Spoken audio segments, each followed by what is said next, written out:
My dear friend, settle in with your coffee and let me share a story that's been passed down through Texas families for generations.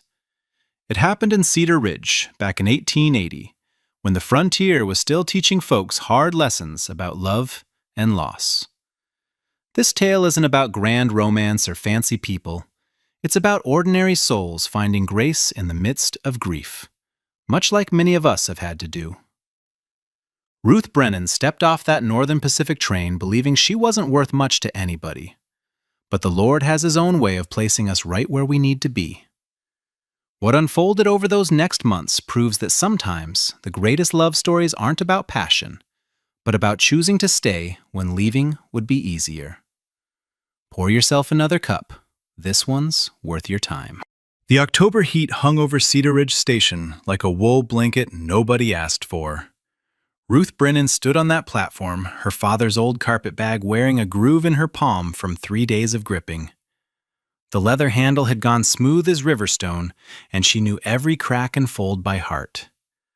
Other folks pushed past, a drummer hawking Dr. Patterson's Miracle Tonic, 2 ladies in traveling suits that cost more than Ruth's father had made in a year, a young mother clutching her boy's hand like he might float clean away if she let go. The smell of coal smoke and hot metal mixed with something else, that particular Texas dust that gets in your nose and stays there. Ruth knew she ought to move, ought to look up and search for the man who'd paid her passage from Illinois. But her feet had gone heavy as church bells, and those $17 sewn into her corset, her running away money as she thought of it, seemed to burn right through the cotton. "You waiting on someone, miss?" The station master peered at her through spectacles mended with baling wire, the kind of fix her father would have made. His badge read T. Morrison in letters gone green with age. "Mr. Hartley, James Hartley," she managed. "The widower? With them 3 young ones?" His voice dropped the way folks do when speaking of fresh grief. "Usually sends his hired man, but that's him yonder, by the water trough. Been standing there near an hour." Ruth's stomach did that peculiar turn it had been doing since she'd answered the advertisement. In her mind, she'd pictured meeting him different. Maybe in a parlor with antimacassars on the chairs. Time to explain herself proper.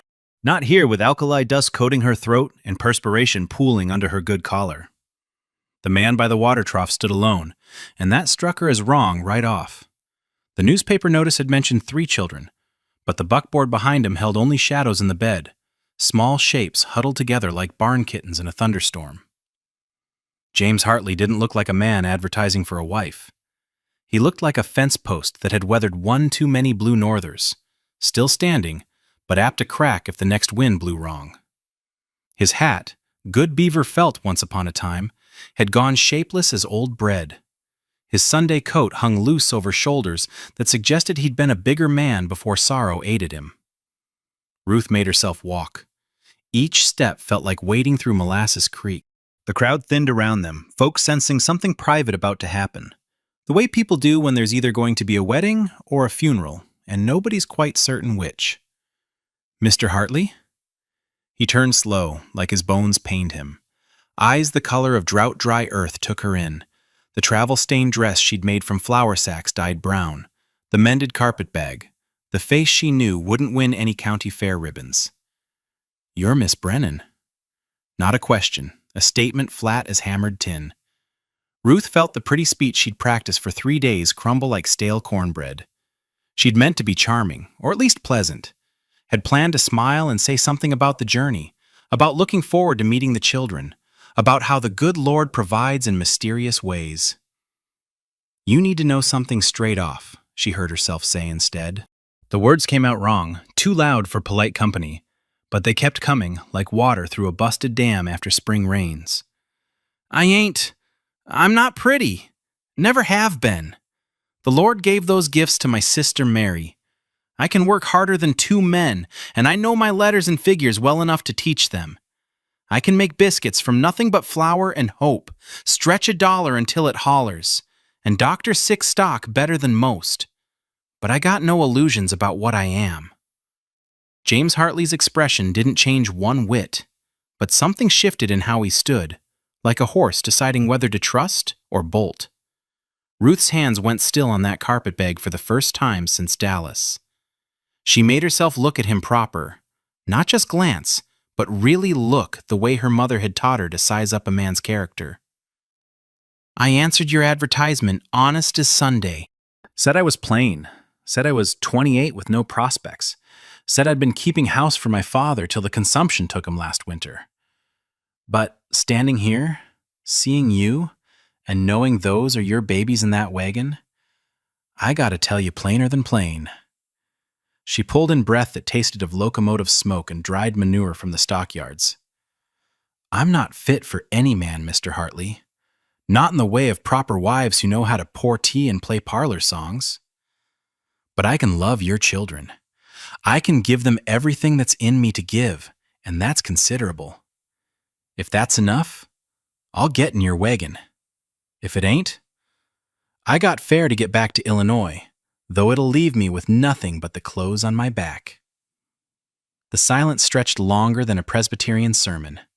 Behind them, somebody dropped a crate and cursed, then apologized quick when ladies gasped. A horse in the stock pen whinnied like it was commenting on the whole situation. The shadows in the wagon bed shifted, and Ruth caught sight of a small face. A girl, maybe 5, thumb stuck in her mouth like a cork in a bottle. James Hartley's jaw worked like he was chewing leather. His hands, hanging at his sides, opened and closed as if grasping for words that wouldn't come. When he finally spoke, his voice came out rougher than corn husks. My Sarah's been gone 6 months come Sunday. House is falling apart faster than I can nail it back together. Children won't eat proper, just pick at their food like sparrows. Margaret, the oldest, she tries. Lord knows she tries, but she's only 10. Boy won't speak except to his sisters, and then only when he thinks I'm not listening. The youngest, Emma, she cries at night for her mama until her voice gives out. He stopped, swallowed hard enough that Ruth could see his Adam's apple bob. I advertised for a mother, not a wife. Someone to keep them alive and maybe, if the good Lord's willing, teach them to smile again. The marriage part, that's for appearance, for the church folks and the neighbors who've been talking. You understand what I'm saying? Ruth nodded, though her chest had gone tight as new boots. I understand, Mr. Hartley. Then get in the wagon. But neither of them moved. They stood there like they'd taken root, 2 people who'd just signed a contract without pen or paper, while the Texas sun beat down like the Lord's own judgment. The little girl in the wagon pulled her thumb out long enough to whisper something to the shadows beside her. James Hartley turned to look at his children, and Ruth saw his shoulders drop from defensive to something closer to defeated. That's Emma, the one with the thumb. Margaret's the oldest. She's there with the dark braids, spitting image of her mother. Thomas is the boy trying to disappear behind her. Ruth could see them clearer now. 3 small faces, all hollow-eyed and wary as barn cats that'd been kicked once too often. Margaret had her arm around Thomas, who looked to be 8 or thereabouts, his face turned away like he couldn't bear to look at another disappointment. Emma kept that thumb plugged tight, but her eyes tracked Ruth like she was memorizing every stitch and seam. They know why I'm here?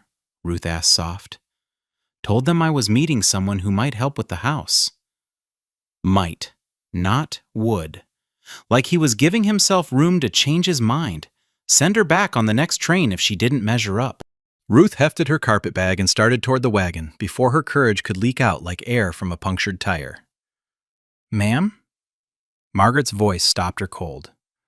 The girl had stood up in the wagon bed, skinny as a willow switch, but trying to look fierce as a mother hen. Yes? You gonna stay? The question hung between them heavy as wet washing. Ruth felt the weight of it. Not just was she staying for supper or staying the night, but staying through scarlet fever and broken bones, through failed crops and blue northers, through whatever the frontier might throw at them. If you'll have me. Margaret studied her long enough that perspiration trickled down Ruth's spine like a cold finger. Then the girl sat back down, scooting over to make room. Best get in then. It's 10 miles home, and Papa don't like driving after dark. The coyotes get bold when the sun goes down. James Hartley made a sound that might have been surprise, or might have been the ghost of a laugh gone rusty from disuse. He took Ruth's carpet bag, his fingers brushing hers for just a heartbeat, calloused, steady, careful as if he was handling eggs. He set it in the wagon bed gentle-like, then offered his hand to help her up. Ruth climbed aboard and settled herself on the hard plank seat. The children arranged themselves in the bed behind her, close enough to watch, but far enough to run if needed. She could feel their eyes on the back of her neck like tiny suns. "Your dress is ugly," Emma announced around her thumb. "Emma Louise!" Margaret hissed like a snake in the henhouse. But Ruth turned enough to look at the littlest one. "You're right as rain. It is ugly. Been washed so many times the color's plumb forgot what it used to be." Emma considered this with the seriousness only a 5-year-old can muster. Mama's dresses were pretty. She had one with little blue flowers. I expect they were pretty indeed. She died. I know, honey. Are you gonna die? Ruth felt the other two children stop breathing, waiting. Everybody dies sometime. The Lord decides when. But I'm planning to stick around for a good long spell first, if that's acceptable to you. James climbed up beside her, the wagon creaking like old bones. He gathered the reins but didn't signal the horses yet. You certain about this, Miss Brennan? It ain't too late to change your mind. She looked at him sideways. His profile cut sharp against the afternoon light. Nose that had been broken once, jaw that hadn't seen a razor in days. Lines carved deep as irrigation ditches by sun and sorrow. I'm as certain as a body can be about anything in this life, Mr. Hartley. He made that sound again, definitely closer to a laugh this time, though it seemed to surprise him, and clicked to the horses. The wagon lurched forward, wheels grinding through dust thick as flour. Ruth grabbed the seat edge to steady herself and felt a small hand touch her elbow. Emma, reaching through the slats to pat her arm just once before pulling back like she'd touched a hot stove. It wasn't much, just a touch light as butterfly wings. But Ruth felt it like a promise, like the first drops of rain after a long drought. She straightened her ugly dress, lifted her plain face to the Texas sun, and let the wagon carry her toward whatever the good Lord had planned. Behind them, the station grew smaller, the train whistle echoed lonely across the prairie, and nobody said another word for 2 whole miles. The only sounds were wagon wheels, horse hooves, and somewhere far off, a meadowlark singing like it knew something they didn't. Before we continue, please leave a like and subscribe. Let me know which city you're watching from. Now, let's get back to the story. The wagon wheels found every blessed rut in the road. Ruth's teeth clicked together each time they dropped into another hole deep enough to plant corn in. James Hartley drove like a man who'd traveled this road blind, never slowing, never checking, just letting the horses pick their way while he stared at something past the horizon that nobody else could see. 10 miles. Margaret had said 10 miles. Might as well have been 10,000, with this silence pressing down thicker than August heat. The children had rearranged themselves in the wagon bed. Thomas pressed against the far corner, knees drawn up to his chest, watching Ruth sideways through hair that needed cutting. Margaret sat straighter than any 10-year-old ought to need to, her hands folded in her lap, but the knuckles white as fresh cotton. Emma had curled up with her head on Margaret's shoulder, that thumb still working steady as a butter churn. Ruth's trunk shifted and slid with each bump, the old rope holding it starting to fray where it rubbed against the metal corner. She reached back to steady it, and her sleeve caught on a splinter sticking up from the wagon bed. The tear sounded loud as thunder in all that quiet. "Leave it be," James said. First words in 3 miles by Ruth's count. But Ruth was already working the splinter free, careful not to make the tear worse. "Can't afford to ruin what little I got, Mr. Hartley." His hands tightened on the reins until the leather creaked like door hinges needing oil. A jackrabbit burst from the mesquite, zigzagging across their path in that crazy way they do. The horses shied, heads tossing, and James pulled them steady without seeming to think about it. Ruth grabbed the seat edge, her hip bumping against his. "Pardon," she said, scooting away proper. "Storm comin'," he said instead of answering. He jutted his chin toward the north, where clouds piled up like dirty sheep's wool. "Need to beat it home." But he didn't hurry the horses. They kept the same steady pace while the wind picked up, carrying the smell of rain mixed with something dead. Probably a steer. Always was out here in cattle country. Emma whimpered in her sleep. Margaret pulled her closer, started humming something low and tuneless. Maybe Rock of Ages, but so soft Ruth couldn't be certain. Thomas turned his face away, but Ruth caught his shoulders shaking just a little, like he was holding something in. There, James pointed with the whip handle. Ruth squinted through the dust. A windmill first, barely turning in the still air. Then fence posts leaning like drunks after Saturday night. Then the house. The kitchen door stuck. James shouldered it twice before it gave way, scraping across warped floorboards that hadn't seen wax in months. The smell hit Ruth first. Sour milk gone to cheese, mouse droppings, and something else. Maybe a dead rat in the walls. Emma pressed her face into Margaret's skirt and made a small sound like a stepped-on kitten. "Tommy, fetch the lamp," James said, his voice flat as day-old beer. The boy didn't move. Margaret nudged him with her knee, gentle but firm. "Thomas, the lamp." He shuffled to a shelf by the door, brought down a Rochester lamp with a cracked chimney that had been mended with flour paste. His hands shook trying to strike the match. James took the matchbox, struck one on his boot heel. The wick caught, throwing yellow light on what looked like the aftermath of something terrible. Dishes piled in the dry sink, some growing green fuzz that might have been mold or might have been something worse. A flour sack split open on the table like a gutted fish, weevils crawling through what was left. A pot on the cold stove with something black and crusty stuck to the bottom that might have been beans in another life. Mouse droppings scattered across the counter like someone had spilled peppercorns. The calendar on the wall still showed March, with a red circle drawn around the 15th in what looked like a woman's careful hand.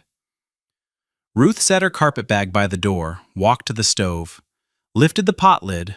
Whatever had been beans or stew had turned to charcoal thick as roofing tar. She set the lid back without comment. "Margaret's been doing the cooking," James said. "Not making excuses, just stating fact like you'd mentioned the weather." "I tried," Margaret whispered, her voice small as a church mouse. Ruth opened the Hoosier cabinet. The flour bin held maybe 2 cups, moving with weevils like the whole thing was alive. Sugar bin had mouse droppings mixed right in with the granules. She found a can of saleratus that might still be good, some salt in a box with a girl holding an umbrella on it, 3 potatoes growing eyes longer than her fingers, and a heel of bacon wrapped in paper gone translucent with old grease. "When did you last have supplies brought in?" Ruth asked, keeping her voice level as fresh-poured concrete. "Don't rightly remember." She turned to look at him proper. He stood in the doorway still, like he wasn't sure he belonged in his own kitchen anymore. The children huddled behind him like chicks behind a hen, though he didn't look much like protection. "You got laying hens?" "Few. They don't lay much since the coyote got in." "Milk cow?" "Dried up 2 weeks back." "Root cellar?" "Some preserves left, from before." From before. Meaning from when Sarah was alive. Everything in this house seemed to divide that way, before and after, with after being a slow slide into ruin. Ruth rolled up her sleeves, the fabric stiff with travel dust. "Margaret, I need water. 2 buckets if you can manage. Thomas, find me some wood that ain't all bark and splinters. Emma..." The little girl peeked out from behind her father's legs like a rabbit from its hole. "You know where your mama kept her good dishes?" Emma nodded, thumb still firmly in place. "Show me." The child crept forward, opened a cupboard low enough for her to reach without standing on tiptoes. Inside, china plates sat dusty but whole, pink roses painted around the edges. Sarah's wedding dishes, most likely. Saved for company that wouldn't come now. "We'll use those tonight," Ruth said. "Mama said they're only for special," Emma whispered around her thumb. First night special enough. Ruth found lard in a crock, still good under the rancid top layer that she scraped off with a knife. The bacon would do if she cut away the green edges. Cornmeal in a tin the mice hadn't figured how to open yet. She could make hoe cakes, maybe stretch it to Johnny cakes if she was careful. Beans if she soaked them quick in hot water, though they'd still be hard as pebbles. Not much, but food anyway. Margaret came back struggling with one bucket, water sloshing over the sides and darkening her skirt. Thomas had an armload of wood, half of it too green to burn proper. Ruth didn't comment on either. She worked the pump handle on the stove to get air to the firebox, fed it the driest pieces until the stovetop started to tick with heat. "Sit," she told them all. "This'll take a spell." They arranged themselves around the table like they'd forgotten how it was done. James at the head where the man sits, children on one side leaving the foot empty. Sarah's place, Ruth figured. She didn't take it. Wouldn't be right. She stood at the stove, mixing cornmeal and water, adding the last of the good lard and a pinch of salt. "Papa usually reads from the book," Thomas said. First words she'd heard from him that weren't prompted by his sister. James looked at the Bible on the shelf, covered in dust thick enough to plant seeds in. Not tonight. The hoe cakes sizzled when Ruth dropped them on the griddle. Smelled like comfort, like something normal in all this wrongness. She found a jar of preserves in the cellar when she'd gone down for the lard. Dewberry, the label in a woman's careful hand. Sarah's hand. The wax seal was still good. She pried it open with a knife, the sweet smell fighting with the mouse stink and old grease. They ate in silence, except for spoons scraping plates, and Emma's little humming sounds she made while eating. The children cleaned their dishes complete, even Emma licking preserves off her fingers when she thought nobody was looking. Ruth made herself eat slow, watching them from the corner of her eye. Margaret kept glancing at her mother's china roses like they might disappear. Thomas kicked the table leg in a steady rhythm, thump, thump, thump, like a nervous heart. Emma hummed between bites, some tune Ruth almost recognized. "Bedtime," James said when the last plate was empty, his voice rough as burlap. "But Papa," Margaret started. "Bed." The word came out harder than he probably meant. They all flinched. The children stood, started toward the stairs that led up from the corner of the kitchen. They stopped at the bottom, looking back like lost calves. "Do we say prayers?" Margaret asked, her voice uncertain as spring weather. James's jaw worked side to side. "If you want." "Mama always." "I know what your mama did." The words came out sharp enough to draw blood. Margaret flinched again. Ruth found herself moving without thinking about it, putting herself between the children and their father's grief that came out like anger. "I know now I lay me down," Ruth said, quiet as she could make her voice. "If that would suit." Emma nodded so hard her braids bounced like pump handles. Ruth climbed the narrow stairs with them, each step creaking a complaint. James stayed below, and she could feel him listening to their feet overhead. 3 doors upstairs, all open. The children led her to one with 2 beds, quilts tumbled every which way like a storm had been through. A rag doll with button eyes lay on the floor, one arm torn nearly off. "Tommy sleeps there," Margaret pointed to the smaller bed. "Emma and me, here." Ruth straightened the quilts, tucked them proper with hospital corners like her mother had taught her. The children knelt by the beds without being told, hands folded. Ruth knelt too, her knees protesting against the hard pine floor. "Now I lay me down to sleep," she started, her voice steady. 3 small voices joined in, thin as thread. "I pray the Lord my soul to keep." Emma's voice wavered on the next line. "If I should die before I wake." She started crying. Not loud wailing, just tears rolling down her cheeks while her mouth kept moving through the prayer. Margaret pulled her close, finished the words for both of them. Thomas stayed rigid as a fence post, eyes squeezed shut so tight his whole face scrunched. Ruth sat back on her heels, watching these children who knew death lived in their house now, real as the mice in the walls and the dust on every surface. They'd seen their mother put in the ground. They knew how prayers didn't always get answered the way you wanted. "Into bed now," she said, soft as cotton. They climbed under the quilts without argument. Emma held her arms up, and Ruth found herself leaning down, letting those small arms circle her neck just for a heartbeat. "You smell different," Emma whispered against Ruth's ear. "Not like Mama, like outside." "I know, honey. Will you be here tomorrow?" "Lord willing, I will." Ruth stood, turned to go. Margaret's voice stopped her at the door like a caught nail. "Miss Brennan, your room's at the end of the hall. That was Mama and Papa's room. Papa sleeps downstairs now." Ruth nodded, pulled the door closed gentle, stood in the dark hallway listening to them settle, Emma's thumb sucking, Thomas turning over and over like he couldn't get comfortable, Margaret whispering something that might have been another prayer. She walked to the end room, pushed open the door that was already ajar. The bed was made perfect with a wedding ring quilt, like someone might come back any minute. A blue dress hung on a peg, the one with little flowers Emma had mentioned. A hairbrush on the dresser still had long dark hairs wound through the bristles. The pillow on the left side still held the indent of a head. On the nightstand, a medicine bottle with maybe 2 spoonfuls of laudanum left, and beside it, a daguerreotype in a brass frame. A young woman, beautiful even in the stiff way people had to hold for pictures, with the same dark braids Margaret wore. Ruth backed out like she'd walked in on something private, closed the door with a soft click. Made her way downstairs in the dark, feeling along the wall. James sat at the kitchen table, staring at nothing, his hands wrapped around a cup that must have gone cold an hour ago. "I'll take the barn," Ruth said. He looked up slow, like he was swimming up from deep water. "What?" "The barn, till things are sorted proper. Wouldn't be right me taking her room." "You can't sleep in the barn. The rats alone would." "I've slept worse places."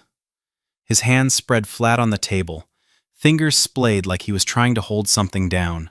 "There's a room under the stairs. Was supposed to be for a hired girl. Sarah always meant to hire help, but..." He stopped, the sentence hanging there unfinished, like so many things in this house. He stood, walked past her toward the front of the house. Ruth heard a door open, then his footsteps going away. She found the room under the stairs by feel. Bigger than a closet, smaller than proper. A narrow bed with a corn husk mattress that rustled when she sat on it. One quilt that smelled of must and old lavender. No window, no lamp.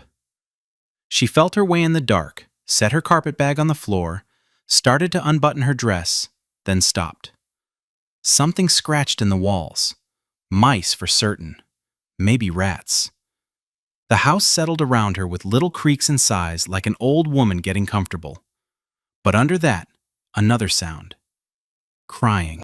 Soft, muffled, like it was pressed into a pillow, but crying all the same. Not the children. This came from the front of the house where James had gone. Ruth sat on the narrow bed fully dressed, hands folded in her lap like she was in church. Listened to a grown man try to smother his grief in the dark. Wondered what she'd gotten herself into. Wondered if she was strong enough for this much sorrow. The crying stopped, started again, stopped. Then footsteps, slow and heavy as a funeral march, coming back toward the kitchen. They paused outside her door. She held her breath, waiting. A hand pressed against the door. She could hear the wood creak slightly. Then James's voice, so quiet she almost missed it. "Sarah died in that room upstairs. In that bed. Just so you know why I can't..." His voice broke off. The footsteps moved away. Ruth lay back on the corn husk mattress, still in her traveling dress. Through the thin door, she heard him moving in the kitchen, maybe banking the fire. Then, a sound she didn't expect. James was winding a clock. The steady tick, tick, tick filled the house like a heartbeat starting up again. But as he wound it, she heard him say something under his breath. Sarah's name. Over and over, like a prayer or a penance. And then, so soft she might have imagined it. "Help me. I don't know how to do this without you." Ruth's eyes opened to pure black. No window in the closet room meant no way to tell if it was midnight or near dawn, except by the ache in her back from the cornhusk mattress. She lay still, listening to the house breathe around her. Somewhere above, a board creaked, then another, then the soft pad of bare feet trying not to make noise. She felt for her dress buttons in the dark, fastened the ones that had come loose in sleep. The door opened without a sound. She'd rubbed soap on the hinges before bed, an old habit from caring for her father during his final illness. The kitchen sat gray in what must be pre-dawn light seeping through the windows.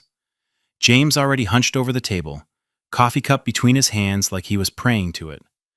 Steam rose from the pot on the stove. He'd been up long enough to make coffee then. She poured herself a cup, the bitter smell cutting through the lingering mouse stink. "Didn't expect you up," he said without looking at her. "Always been early rising." She opened the Hoosier cabinet, checked what she had to work with. The weevils had been busy in the night. She'd have to sift 3 times to get enough clean flour for biscuits. Started anyway, found a bowl without cracks, the sifter rusty but serviceable. "That's Sarah's bowl," James said, then stopped himself. Was Sarah's bowl. Ruth kept sifting, watching the bugs fall through with the first pass. More bugs than flour. "Need to use what's here, Mr. Hartley." The first sift left mostly weevils. She took them to the back door, tossed them out for the chickens if any were left to eat them. Started again. James watched her work, his coffee going cold between his palms. "Why'd you really come?" he asked sudden-like. Her hands kept moving. Sift, shake, sift again. "Told you yesterday." "No, I mean, why'd you leave Illinois? Really leave?" "Father died. House went to my brother Samuel. His wife made it clear I wasn't welcome to stay." "So you answered an advertisement to marry a stranger." Ruth found the saleratus, tested a pinch with vinegar from a bottle on the shelf. Still good. It fizzed up proper. Seemed better than the alternatives. Which were? She looked at him straight for the first time that morning. Domestic work in Chicago for folks who'd treat me worse than a dog. Factory maybe if they'd take a woman my age. Or taking in washing till my hands gave out complete. She went back to mixing. This seemed more honest. Emma appeared in the doorway like a little ghost in her white nightgown, dragging a one-armed rag doll, thumb firm in her mouth. She stood there swaying, not quite awake, but not asleep either. "Bad dream, honey?" Ruth asked.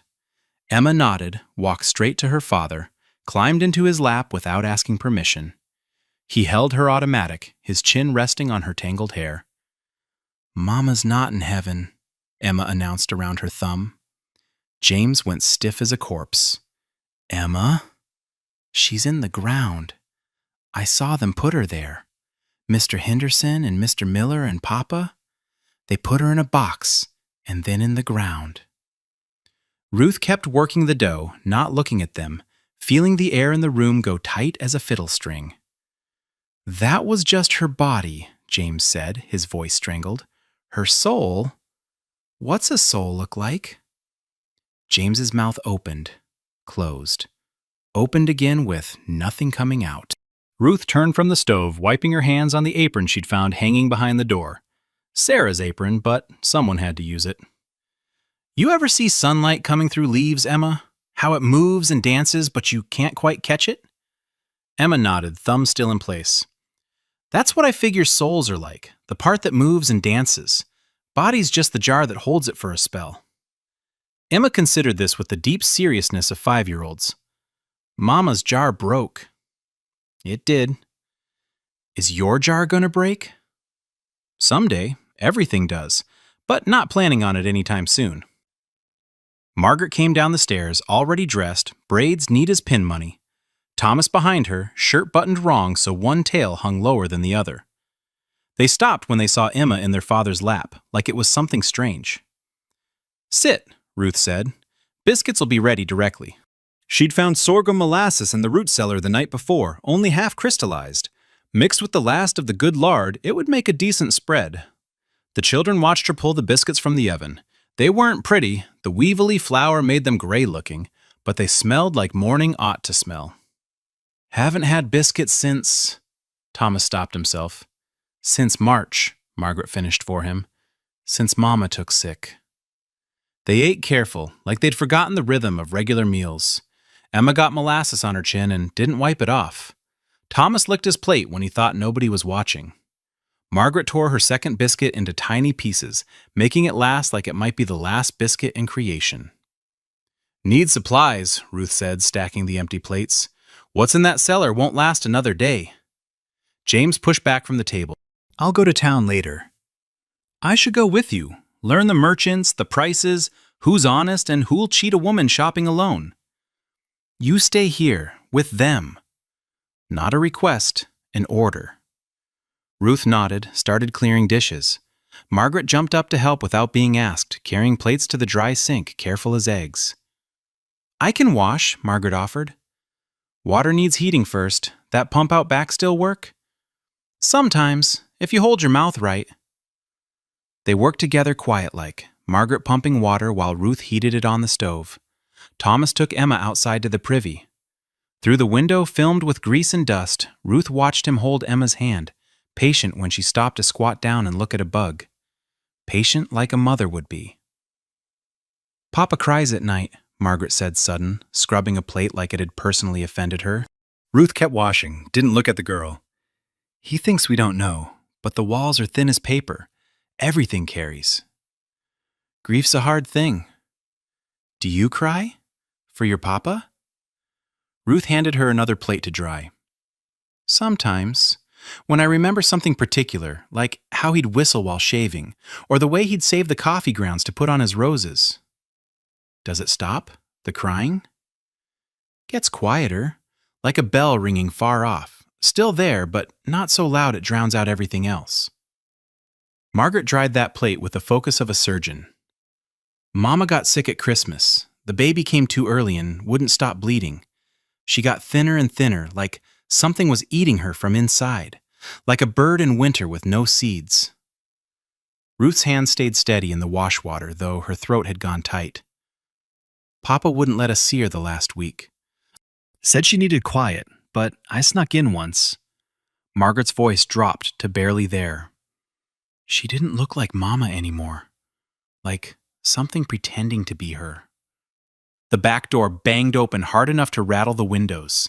Thomas and Emma back from outside, Emma carrying something cupped in her small hands like water. Found eggs! She opened her hands to show 2 brown eggs, one still warm. The hens came back! Ruth dried her hands on the apron. Show me where.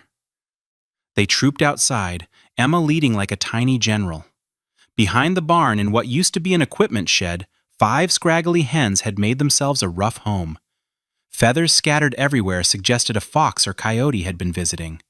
But these 5 had survived, skinny, but laying. Need to fix that coop proper, Ruth said, examining the broken slats. Thomas, can you handle a hammer? He nodded eager. First time she'd seen him show interest in anything. Ruth found tools in the barn, hung neat on pegs like someone cared about them once. Boards that might work if they weren't too warped. They spent the morning rebuilding. Thomas hammering while Margaret held boards steady, and Emma gathered more eggs from various hiding spots, 7 total from all her searching. Could make custard with these, Ruth said, counting them in her apron, if we had milk. Henderson's might sell some, Margaret offered. They're 2 miles north. Mrs. Henderson was Mama's friend. Ruth looked at James's wagon, still sitting where he'd left it, horses already unhitched. Your papa won't mind if we borrow it? He's in the back field, Thomas said, pointing toward a distant figure. Won't even know if we're quick about it. Ruth knew she should wait, ask permission proper. But the children's faces had something in them she hadn't seen yet. Hope, maybe? Or just interest in something beyond grief. Get a clean jar with a tight lid, and Thomas, you know the way? He was already running for the house. Margaret grabbed Emma's hand. We'll be good, Miss Brennan. Promise we'll be good. They climbed into the wagon, Ruth taking the reins. The horses knew the way once Thomas pointed them north. The road ran between fence posts, some standing straight, most leaning like drunks. Mesquite and sage stretched to the horizon, broken by scraggly oaks that looked like they'd given up on pretty and settled for stubborn. That's where Mama taught me to shoot. Margaret pointed to a clearing with old cans still lined on a fallen log. Papa didn't know. Said ladies don't need guns. But Mama said Texas ladies do. Your mama could shoot? Better than Papa, though we weren't supposed to say. She was from Kentucky Hill Country, where girls learn young. The Henderson place appeared like something from a picture book. Whitewashed house, garden still producing, wash on the line dancing in the breeze. Mrs. Henderson came out before they'd even stopped, wiping her hands on her apron. A woman maybe 35, worn down to wire and gristle, but still moving. Margaret Hartley, that you driving? No, ma'am. This is Miss Brennan. She's helping us. Mrs. Henderson's eyes took in everything. Ruth's plain dress, her work rough hands, the way the children stayed close, but not too close, like they weren't sure what she was yet. Helping. Mrs. Henderson said the word like she was tasting it. That what they're calling it now? Ruth met her stare straight on. It's what it is for now, ma'am. Something in Ruth's tone made Mrs. Henderson step back, reassess. Well, you need something? Milk, if you have it to spare. Can pay cash money. Don't need payment. Lord knows those children need. She stopped herself. Wait here. She came back with a full pail, still warm and foaming. Bessie's producing good. You come back when you need more. Thank you kindly. Mrs. Henderson reached out, touched Margaret's cheek, gentle as a mother would. Your mama was a good woman. Don't let anyone tell you different. Margaret nodded, her eyes going bright with unshed tears. They drove back careful, the milk sloshing in the pail. But when they pulled up to the house, James stood by the barn, arms crossed like a fence gate. Where did you take them? Henderson's, for milk. His jaw worked like he was chewing words too hard to swallow. You don't take my children anywhere without asking. Not anywhere. Papa, Emma started. House, now. The children scattered like quail. Ruth climbed down from the wagon, faced him square. They needed... I know what they need. What they don't need is another woman thinking she can waltz in and replace... He stopped, turned away, but not before Ruth saw his face crumple like paper in a fist. I'm not trying to replace anyone, Mr. Hartley, Ruth said to his back. He walked into the barn. The door slammed hard enough to send the chickens squawking. Ruth carried the milk inside, found the children sitting at the table, quiet as mice in church. She made custard with those 7 eggs, slow and careful, adding the last of Sarah's vanilla, the smell filling the kitchen like a blessing. He didn't mean it, Thomas said, watching her stir. I know. Well, he gets angry since Mama, not angry, Margaret corrected, scared. They ate the custard in silence, sweet and smooth on their tongues, a comfort food when comfort was scarce. Outside, hammering started in the barn, James working out whatever needed working. Emma scraped her dish clean with her finger, looked up at Ruth with those serious eyes. Will you teach me to make this? If you'd like. Mama was going to teach me things, but then she couldn't. Ruth reached across the table, smoothed a loose curl back from Emma's forehead. The child didn't pull away. Then we'll start tomorrow, Ruth said. Margaret stood sudden, walked to the cupboard, pulled out a wooden recipe box, set it on the table with the reverence of a preacher handling the Bible. Inside, recipes in careful handwriting, a pressed violet between wax paper, a silver thimble worn smooth. These were Mama's, Margaret said. She pulled out one card, handed it to Ruth like it might break. That's her biscuit recipe. Yours were good, but they weren't hers. Margaret nodded. Ruth read the recipe. Same as hers mostly, except for a tablespoon of sugar. Such a small difference, but it would change everything. Tomorrow we'll make these, Ruth said. Through the window, the hammering stopped. James stood in the barn doorway, watching the house. Ruth raised her hand, not quite a wave. He didn't wave back, but he didn't turn away either. Miss Brennan? Emma tugged her sleeve. Yes? Your jar's not broken. Ruth looked down at the child's worried face. No, honey, it's not. Good. Emma climbed into her lap without invitation, surprising them both. "Can you hum, like yesterday in the wagon?" Ruth hummed low and steady, an old hymn her mother sang while churning butter. "Shall we gather at the river?" Though she didn't sing the words. Emma's weight settled against her chest, warm and trusting as a cat. Margaret and Thomas stayed at the table, not moving closer, but not moving away either. The afternoon sun slanted through the dirty window, painting everything gold. James still stood in the barn doorway, watching. The empty milk pail sat by the sink, waiting to be washed. Then Ruth saw it, pushed behind the flour bin where she hadn't noticed before. Sarah's sewing basket, the lid partly open. Inside, visible even from where she sat, a tiny, half-finished baby gown. White cotton with the beginning of embroidered roses, needles still threaded, stuck in the fabric like Sarah had just set it down and meant to come back. Thunder rolled across the prairie like the Lord himself was moving furniture in heaven. Ruth woke to Emma standing beside her narrow bed, nightgown soaked through with sweat, hair plastered to her head. "My head hurts bad," Emma whispered. Ruth touched the child's forehead, burning hot, skin dry as old leather despite the sweat. She sat up quick, pulled Emma onto the bed. The child's body felt light as kindling. "How long has your head been hurting, honey?" "Since supper. Didn't want to say. Papa gets that scared look." Lightning flashed through the crack under the door, showing Emma's face clear for a heartbeat. Her eyes had that glassy shine Ruth had seen before. 3 children in their Illinois town, all dead within a week when scarlet fever came through. "Can you walk?" Emma nodded, but swayed like a sapling in wind when Ruth stood her up. Ruth carried her to the kitchen, set her in a chair gentle as handling eggs, found matches, lit the Rochester lamp. Emma's face in that yellow light made Ruth's stomach drop like a stone in a well, red patches burning on her cheeks, lips cracked and bleeding at the corners. Ruth pumped water into a basin, soaked a clean cloth. The cool water against Emma's skin made the child whimper like a kicked puppy. "Need to fetch your papa." "No, please. He'll get that look again.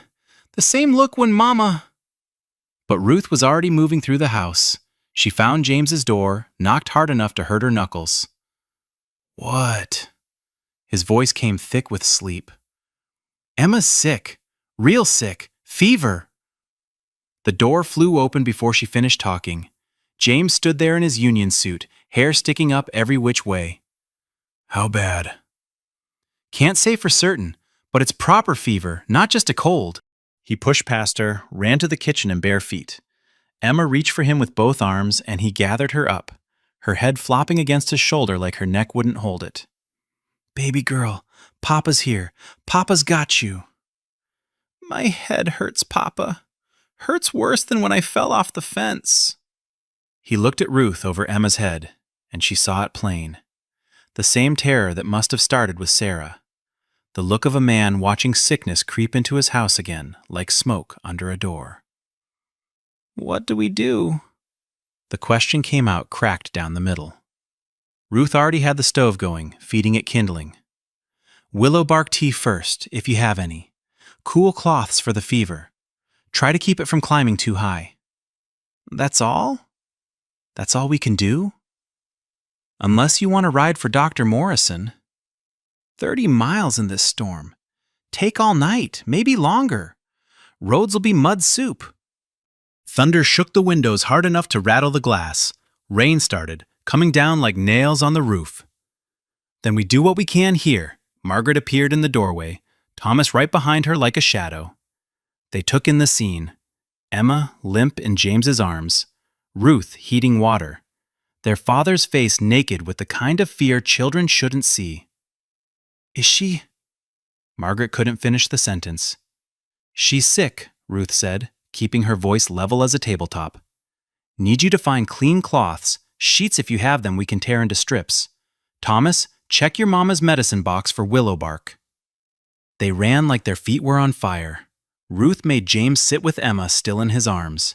The child's breathing came quick and shallow like a bird's. Her fingers plucked at nothing, catching invisible threads in the air. "Mama?" Emma mumbled, eyes rolling white. "Mama, it's dark." James's face collapsed like a house with the foundation kicked out. Ruth took Emma from him before he could squeeze her too tight in his panic. "She doesn't know what she's saying. Fever makes them confused, makes them see things that aren't there." "Sarah started like this. Just a headache," she said. "Then fever. Then the bleeding that wouldn't stop. Then, this isn't that. You don't know. You can't know." Ruth looked him dead in the eye. "No, but we're not giving up before we even try."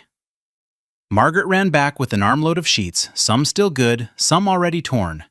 Thomas had a wooden box, bottles rattling inside like bones.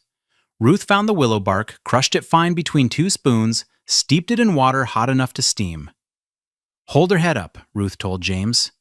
They got a few spoonfuls down Emma's throat before she turned away, gagging. Ruth soaked cloths in cool water, laid them on Emma's forehead, neck, wrists. The fever burned right through them, cloths going warm in minutes like they'd been ironed. "Margaret, keep bringing fresh water. Thomas, tear these sheets into strips, wide as your hand." They worked without talking. The storm raged outside, wind screaming through gaps in the walls like something trying to get in. The lamp flame danced with each gust. Emma twisted in James's arms, mumbling words that made no sense. "The chickens are in the house," she said, clear as Sunday morning. "They're wearing Mama's good dress."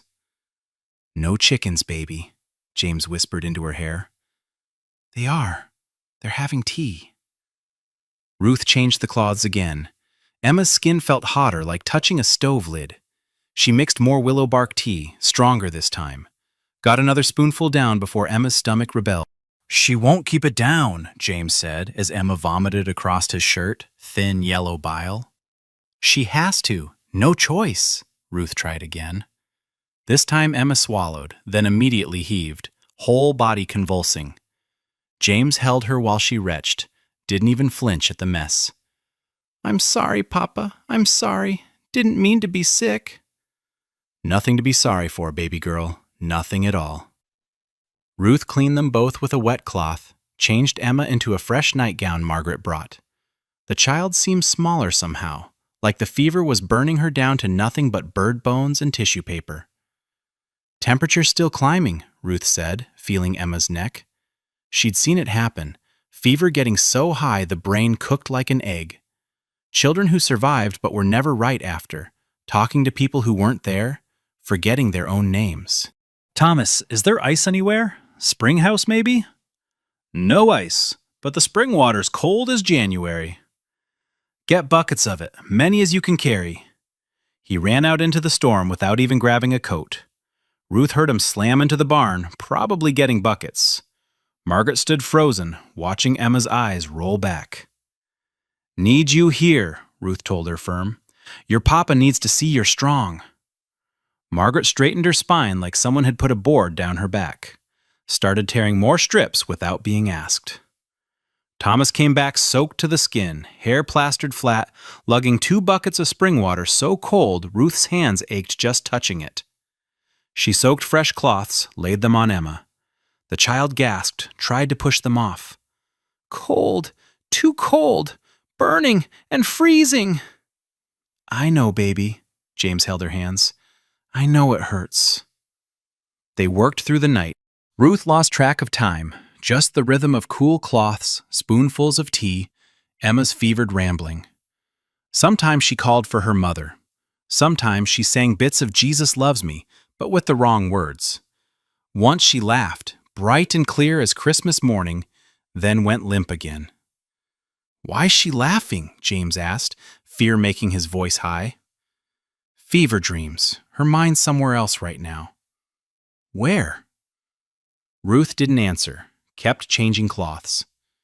The storm peaked around what might have been 3 a.m. Lightning struck close, the crack and flash happening at the same exact instant. Emma screamed, fought against James's hold, with strength that shouldn't have been in such a small body. "The house is burning! Let me go! The house is burning!" "No fire, Emma. You're safe. Papa's got you." But she kept struggling, wild as a caught rabbit. Ruth held her legs while James held her arms. Emma bucked between them, screaming about fire, about birds with people faces, about her mother calling her from the garden. Then suddenly, she went rigid as a board. Her eyes rolled back complete. Her body started shaking, quick little tremors Ruth recognized with a sick drop in her stomach. Seizure. Don't hold her down. Just keep her from hitting anything. James laid her on the floor quick.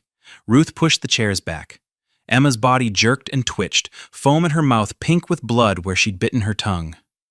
Margaret pressed against the wall, hands over her face. Thomas stood frozen, water bucket still in his hands, water sloshing over his bare feet. The seizure lasted forever. Probably only 30 seconds, but Ruth counted each one.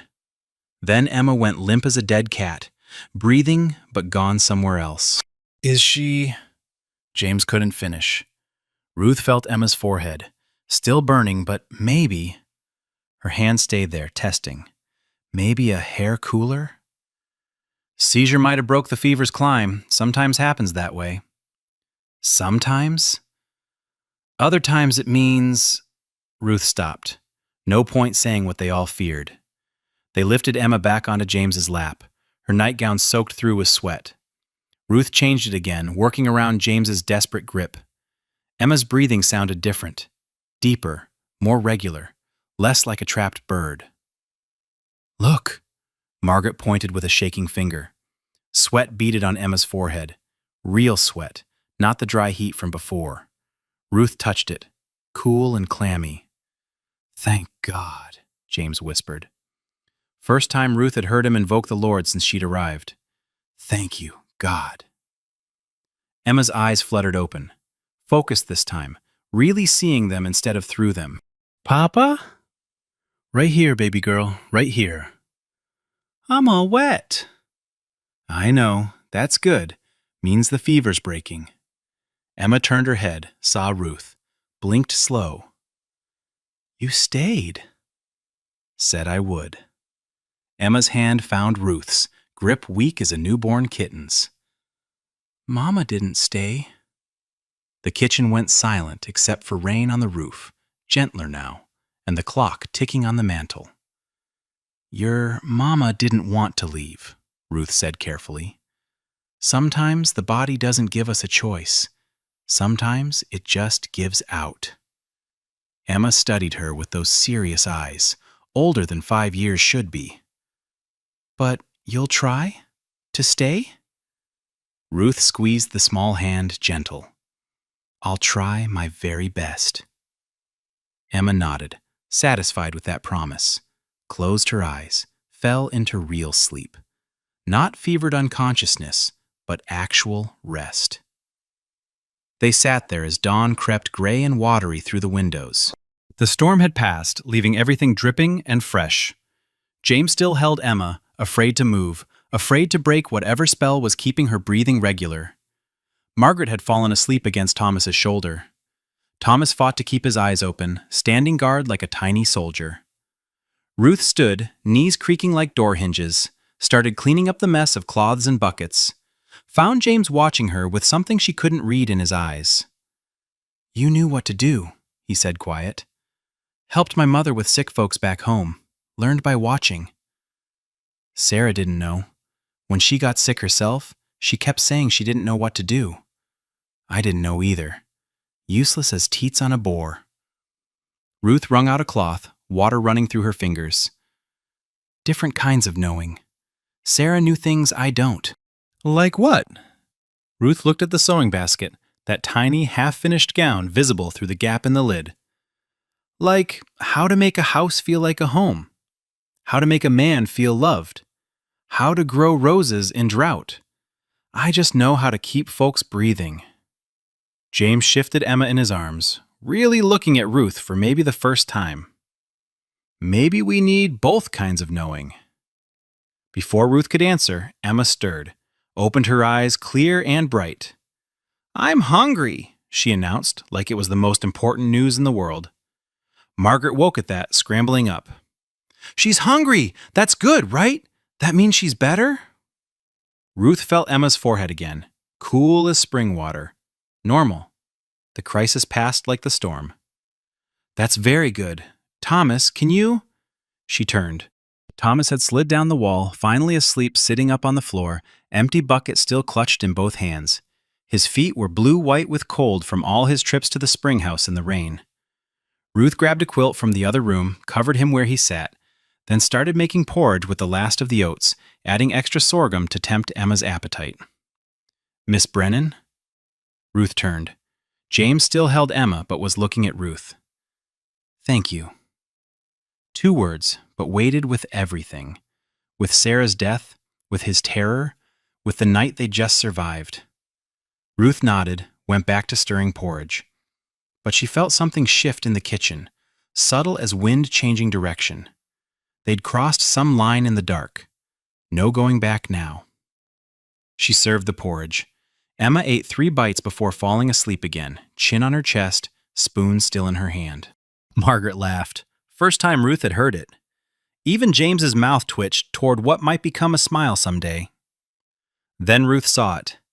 On the table where Emma had been lying during the seizure, drops of blood on the torn sheet strips. Too much blood for a bitten tongue. Ruth found the blood again that morning, checking Emma's bedding while the child played with her rag doll in the kitchen. Just spots, already dried brown on the pillowcase. From the seizure 3 days back, children sometimes bit their tongues hard enough to bleed. She folded the pillowcase, said nothing. Emma bounced around the kitchen now, fever forgotten, chattering about the chickens and whether they dreamed. The garden called to Ruth after breakfast. She walked the edge of what had been Sarah's domain. Rows of nothing but dried stalks, earth baked hard as brick.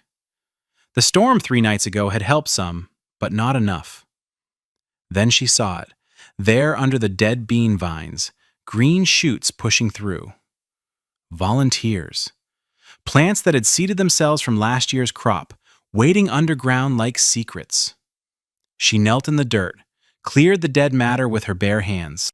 The soil underneath was darker, still holding moisture from the storm. More green shoots, definitely squash, maybe pumpkin, hard to tell yet when they were just cotyledons reaching for sun. "What are you doing?" Margaret stood behind her, egg basket balanced on her hip, the few eggs they'd gathered rattling lonely in the bottom. "Finding what's left." Margaret set down the basket, knelt beside her without being asked, started pulling dead vines, her hands working careful around the volunteers. They worked down the row quiet-like, revealing more survivors. Definitely squash, some tomato plants that had reseeded wild, even carrot tops poking through like green feathers. "Mama ordered seeds," Margaret said sudden, "in February, before she got real sick, before the baby came too early." "Where?" "In her secretary desk, top drawer. She was planning for summer." Ruth stood, wiping dirt on her apron. She'd taken to wearing Sarah's aprons now, nobody saying otherwise. They walked to the house, Margaret leading her to the parlor Ruth had barely entered. The secretary desk stood against the far wall, walnut wood gone dull without oil. Margaret opened it careful, like something might break or jump out. Inside, papers tied with ribbon, letters with addresses Ruth didn't recognize, a bottle of ink dried to crust. And there, in the top drawer, seed packets.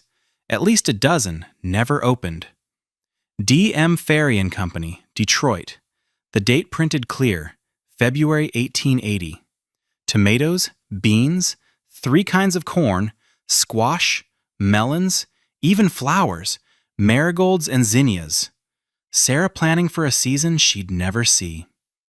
"She always planted marigolds with the tomatoes," Margaret said quiet.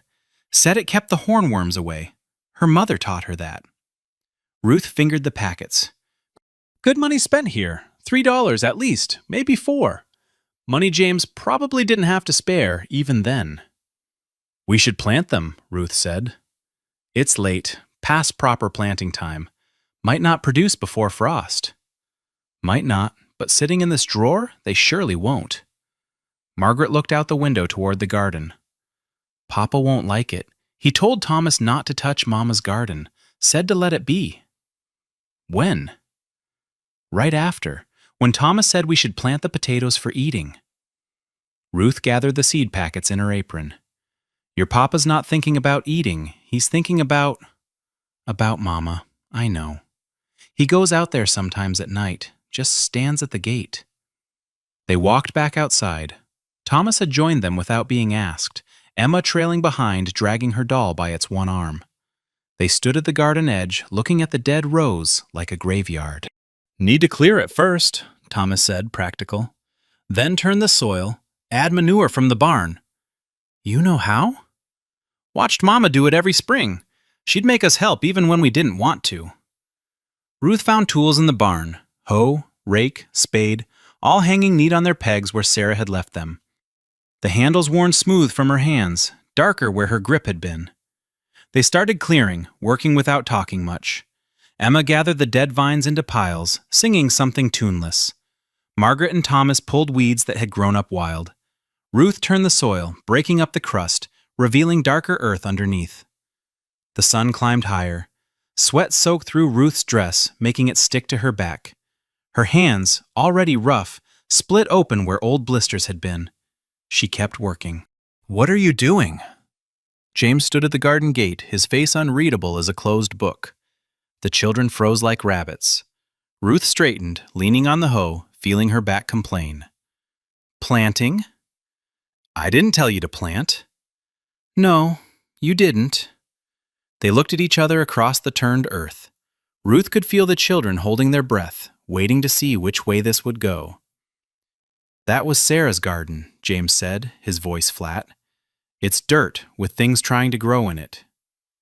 You don't understand. I understand hungry children come winter.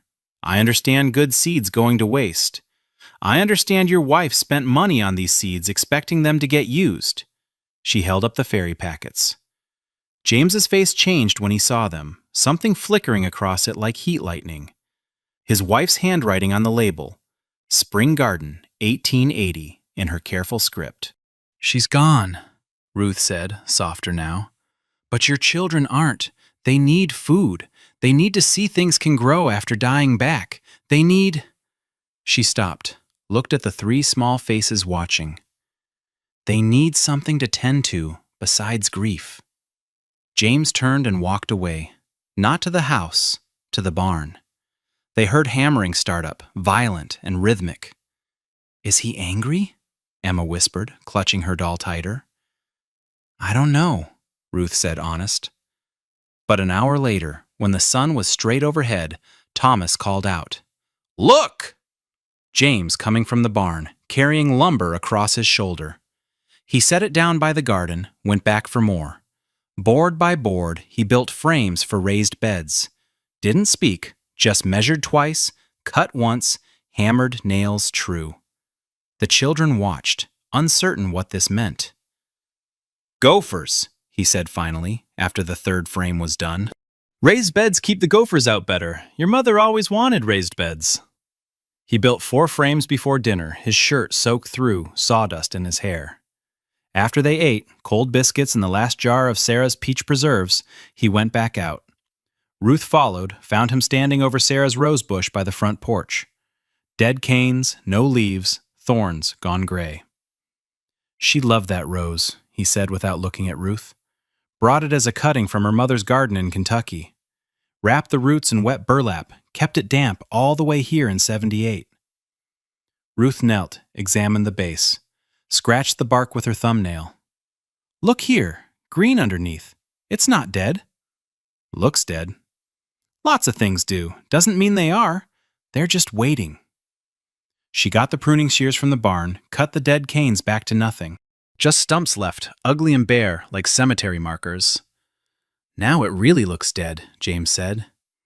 Wait and see. They planted the next day. All of them, even James. He turned more soil while Ruth and Margaret made rows straight as fence lines. Thomas built stakes for the tomatoes that would come. Emma dropped seeds, counting careful like Ruth taught her. 3 for melons, 2 for beans, 1 at a time for corn. Why different? Emma asked, dirt on her nose.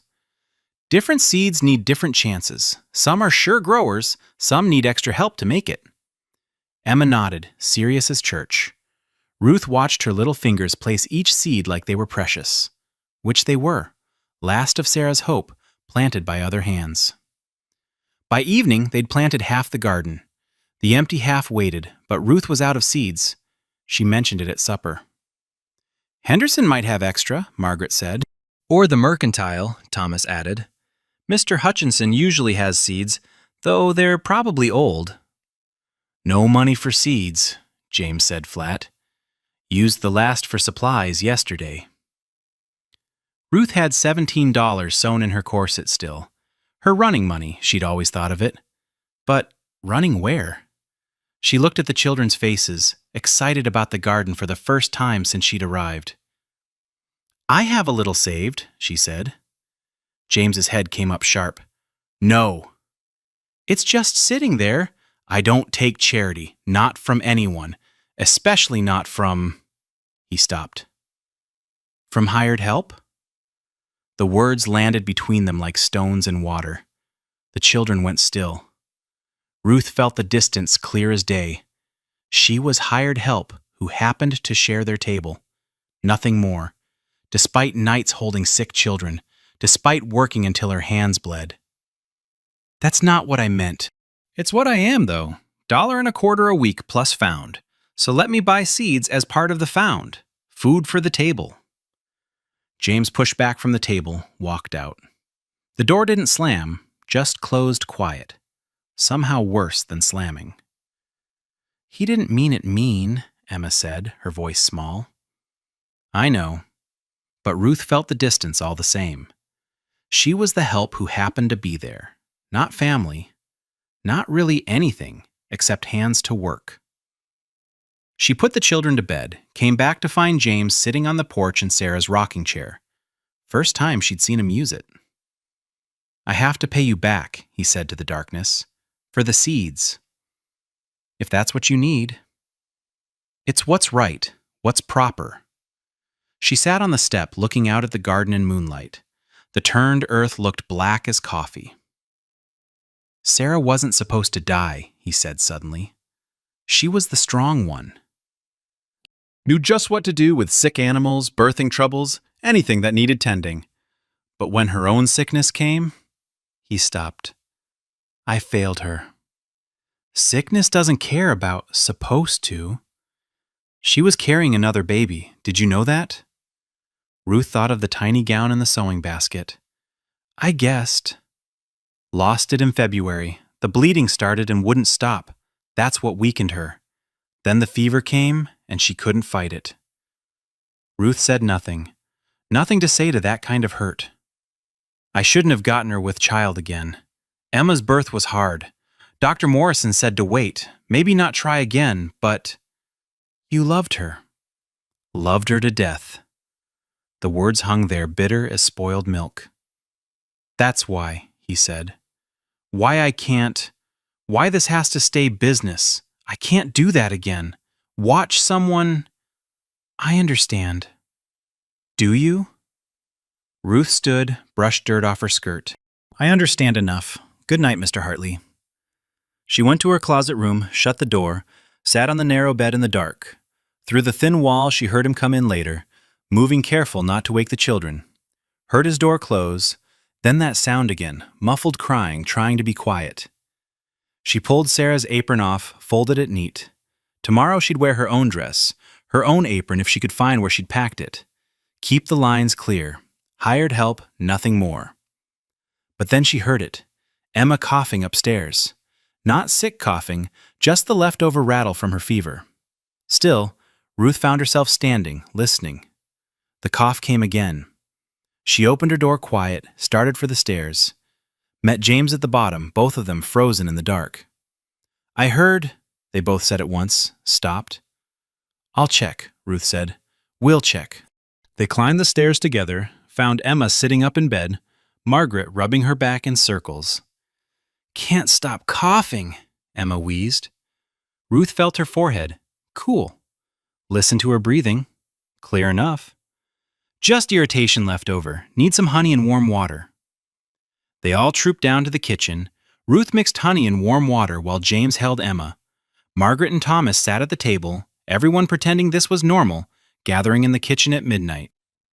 Emma sipped the honey water, coughing less. Will the seeds grow? She asked between sips. Most will, Ruth said. What about the ones that don't? That's why we plant extra, to make up for the ones that don't make it. Emma considered this. Mama planted us. We grew. James's arms tightened around her. Now we need to plant new things, Emma continued, since Mama can't. That's right, Ruth said. Emma looked at her father, then at Ruth. Both of you, together. That's how gardens work best. Mama always said gardens need two people, one to plant and one to tend. Children and their truth, simple as water. Ruth caught James's eye over Emma's head. Something passed between them. Not love, not yet, maybe never, but understanding. They were both here, both needed, both planting what they could in ground that had seen too much dying. Back to bed, James said soft. They tucked the children in again. Ruth turned to go to her room, but James caught her sleeve. Buy the seeds, he said. We'll figure the money later. Ruth nodded. They stood there in the dark hallway, his hand still on her sleeve. Then both heard it. Margaret crying, trying to muffle it in her pillow. Not the leftover cough, real crying, deep and harsh. Mama, she was saying over and over. Mama, I tried to save you. I tried. The letter came on a Tuesday. Ruth saw the dust trail first from where she stood at the wash tub. Mail rider coming harder than usual, earlier than expected. She set down the wash paddle, wiped her hands on her apron. Her own now, not Sarah's. She'd found it packed in the bottom of her carpet bag. The rider didn't even dismount, just leaned down from his horse to hand James the envelope. From Zanesville, Ohio, marked urgent. Ruth's stomach dropped like a stone in water. Zanesville. Her sister Mary lived there with her husband Edmund. James brought the letter to where she stood by the wash tub, Thomas's grass-stained shirt still in her hands. It's addressed to you. Black-bordered paper. Death in the family or close to it. Ruth's fingers shook taking it. She recognized Edmund's cramped handwriting. He'd never liked her much, made that clear when she lived with them those 3 months after Pa died.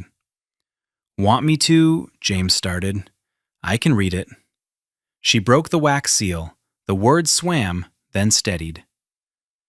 Your sister has taken ill with consumption. Doctor says weeks, perhaps days. She asks for you. Can you come? We'll send travel money if needed. Edmund Peterson. Ruth folded the letter, put it in her pocket. Went back to scrubbing Thomas's shirt, working at the grass stain with lye soap that burned her cracked hands. Bad news? James asked. My sister's dying. The wash paddle slipped. She grabbed it, kept scrubbing. The grass stain wasn't coming out. Probably never would. You need to go, James said. Do I? She's your sister, your blood. She's the one told me I was too plain to stay in her house after Pa died. Said I'd scare off suitors for her daughters. Said I was a burden no man should have to bear. Ruth wrung the shirt hard, water streaming through her fingers red from the lye. Now she's dying and wants me there. Probably to mind those same daughters while she does it. Ruth. First time he'd used her given name. They both noticed it hanging there between them like wash on a line. I have work here, Ruth said, not looking at him. We managed before. No, you didn't. The truth of it sat there plain as day. James looked toward the house where Emma was singing to her rag doll, where Thomas was practicing his letters at the kitchen table, where Margaret was mending her father's shirt with stitches Ruth had taught her. How long would you be gone? Don't know. Consumption's slow dying sometimes. Could be weeks. Could be months. The children. Would have to manage. She hung Thomas's shirt on the line. The stain still showed, but fainter. Started on Margaret's dress, the one with blackberry stains from yesterday's picking. The children had come home purple-mouthed and laughing. First time she'd heard Thomas really laugh, not just smile careful-like. I'll think on it, Ruth said. But that afternoon, while the children napped, she found her carpet bag under the narrow bed, started folding her few dresses. The gray one she'd arrived in, the brown one, uglier if possible, the black one for church she'd never worn here. Each dress uglier than the last, Mary had always said. No wonder you're a spinster, Ruth. You dress like you're already buried. What are you doing? Emma stood in the doorway of Ruth's closet room, rag doll hanging from one hand. Just organizing. But Emma saw the carpet bag. Her face went white as fresh paper, then red as fever. She ran screaming through the house like something was chasing her. She's leaving! Miss Ruth's leaving! Her bag's out! I saw it! Feet pounded on stairs like thunder. Thomas and Margaret crashed into the small room, saw the evidence plain as day.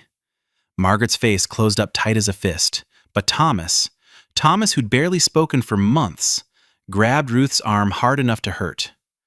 You said you'd stay. I said I'd try. You're just like all of them. Mama, the baby that didn't come, now you. His voice cracked on the last word. Thomas, that's not... But he was already running. The front door slammed hard enough to rattle every window. Margaret stood frozen, Emma wailing in her arms like the world was ending. Is it true? Margaret asked, her voice steady as she could make it. You're leaving? Ruth set down the dress she'd been folding. My sister's sick, might be dying. So? The coldness in Margaret's voice cut deep as a winter wind. She's family, Ruth said. We're not, though. We're just a job, just work, just nothing. Margaret turned, carrying Emma, who was sobbing so hard she was hiccuping.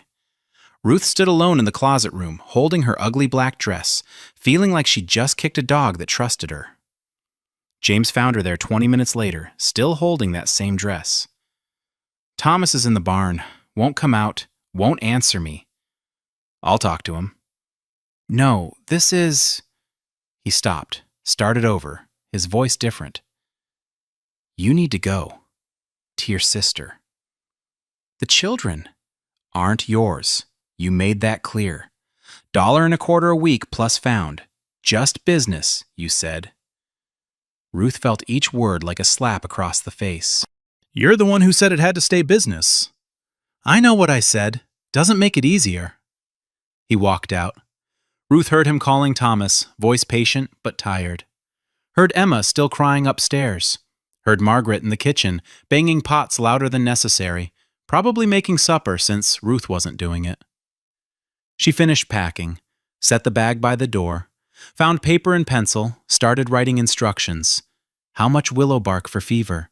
When to plant the late beans? Which hens were best layers? How Emma liked her hair braided. Her handwriting looked shaky as an old woman's. She tore it up, started again. Supper was silent as a funeral.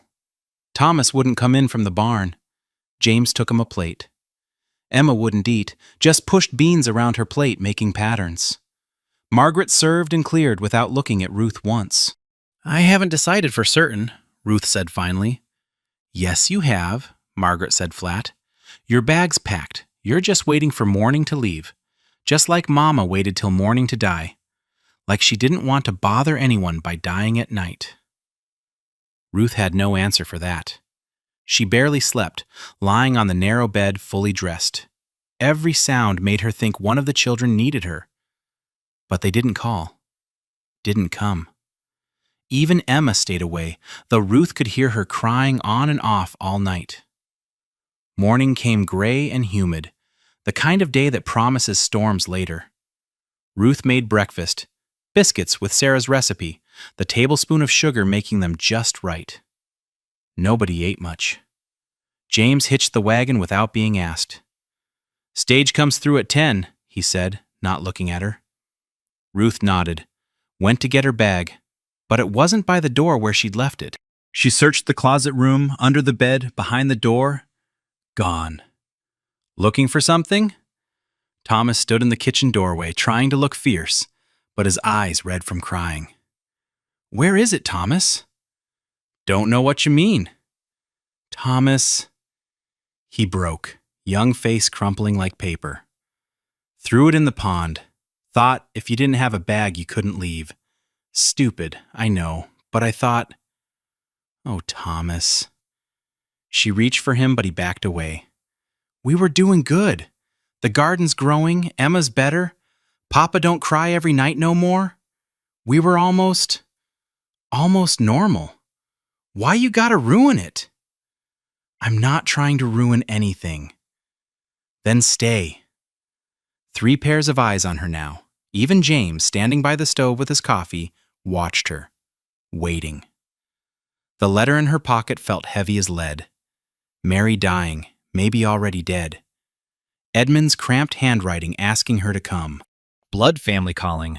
But Emma's small hand slipped into hers, not pulling, just holding, trusting she wouldn't let go. If I stay, Ruth said slow, measuring each word, things got to change. James straightened. What kind of change? Can't be just hired help anymore. Can't be wondering every day if you'll send me packing. These children... She stopped, swallowed hard.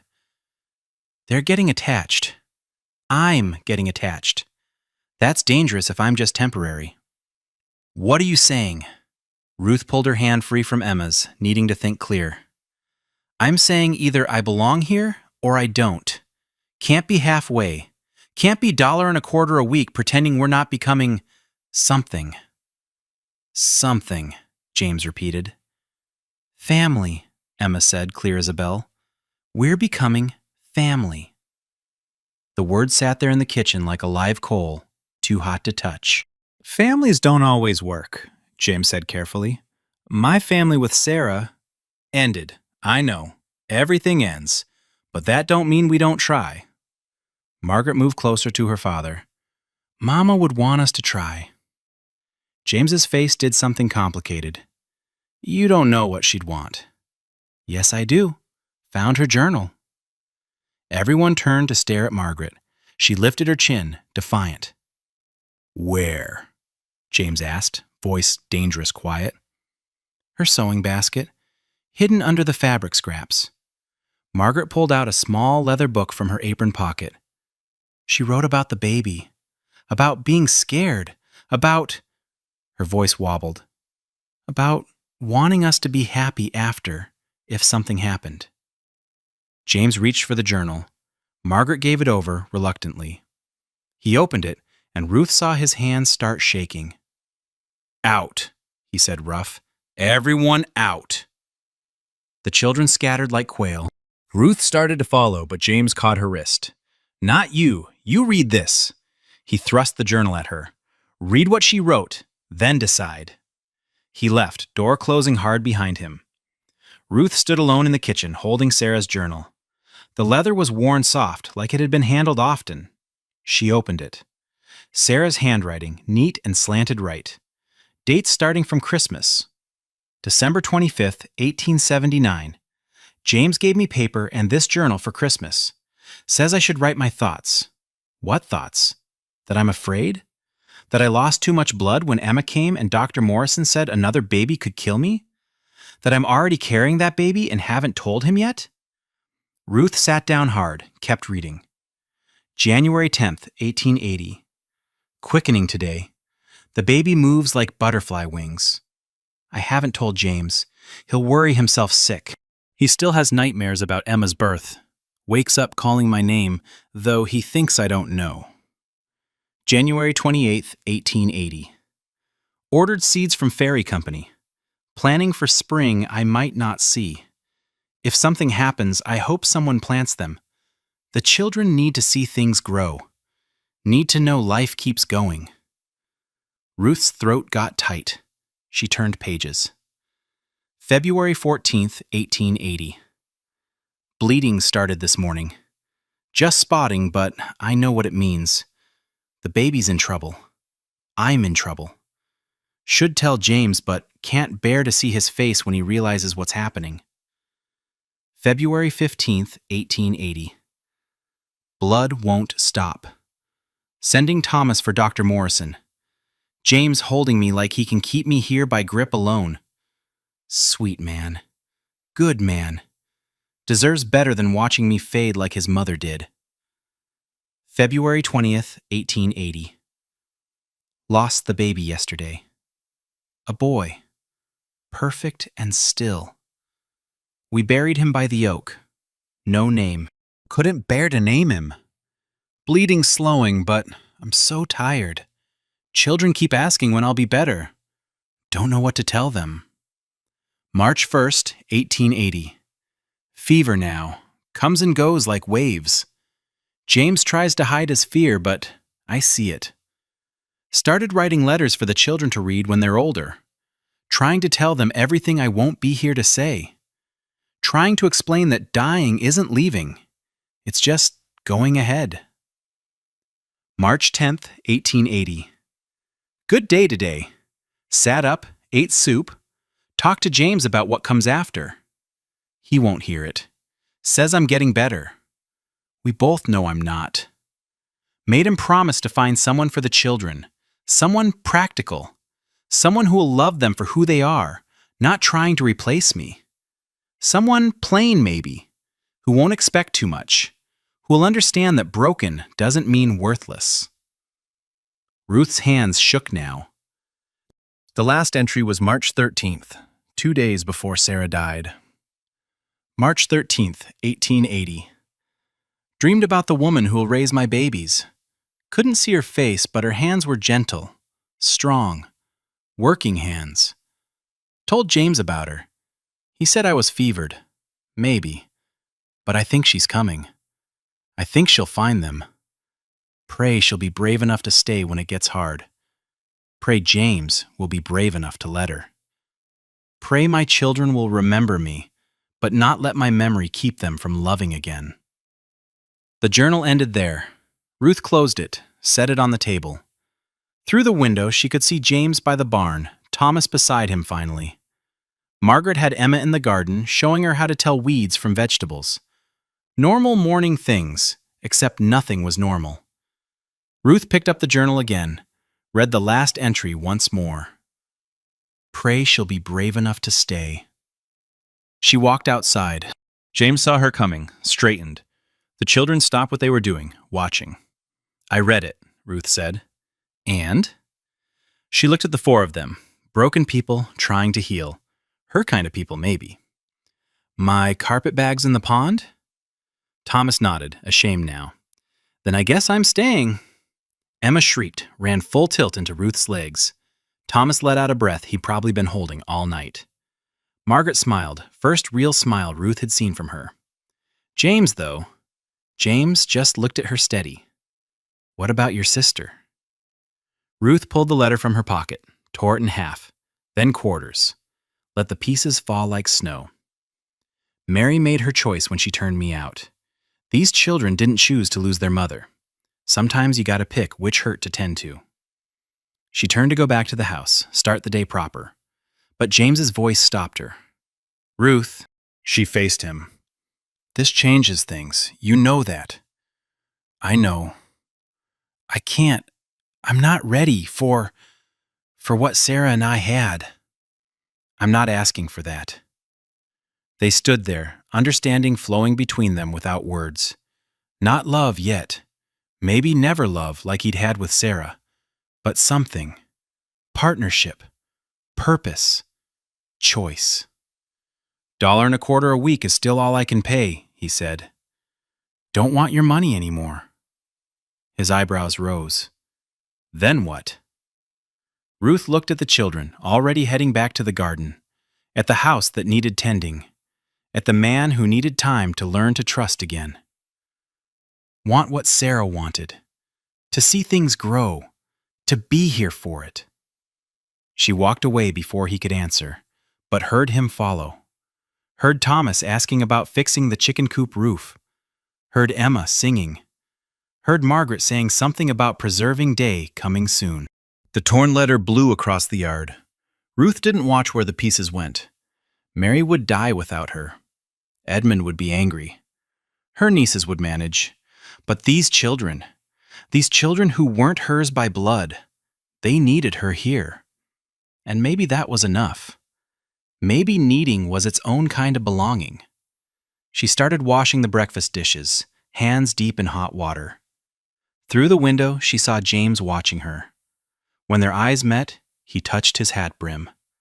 Not a smile, not yet, but acknowledgement.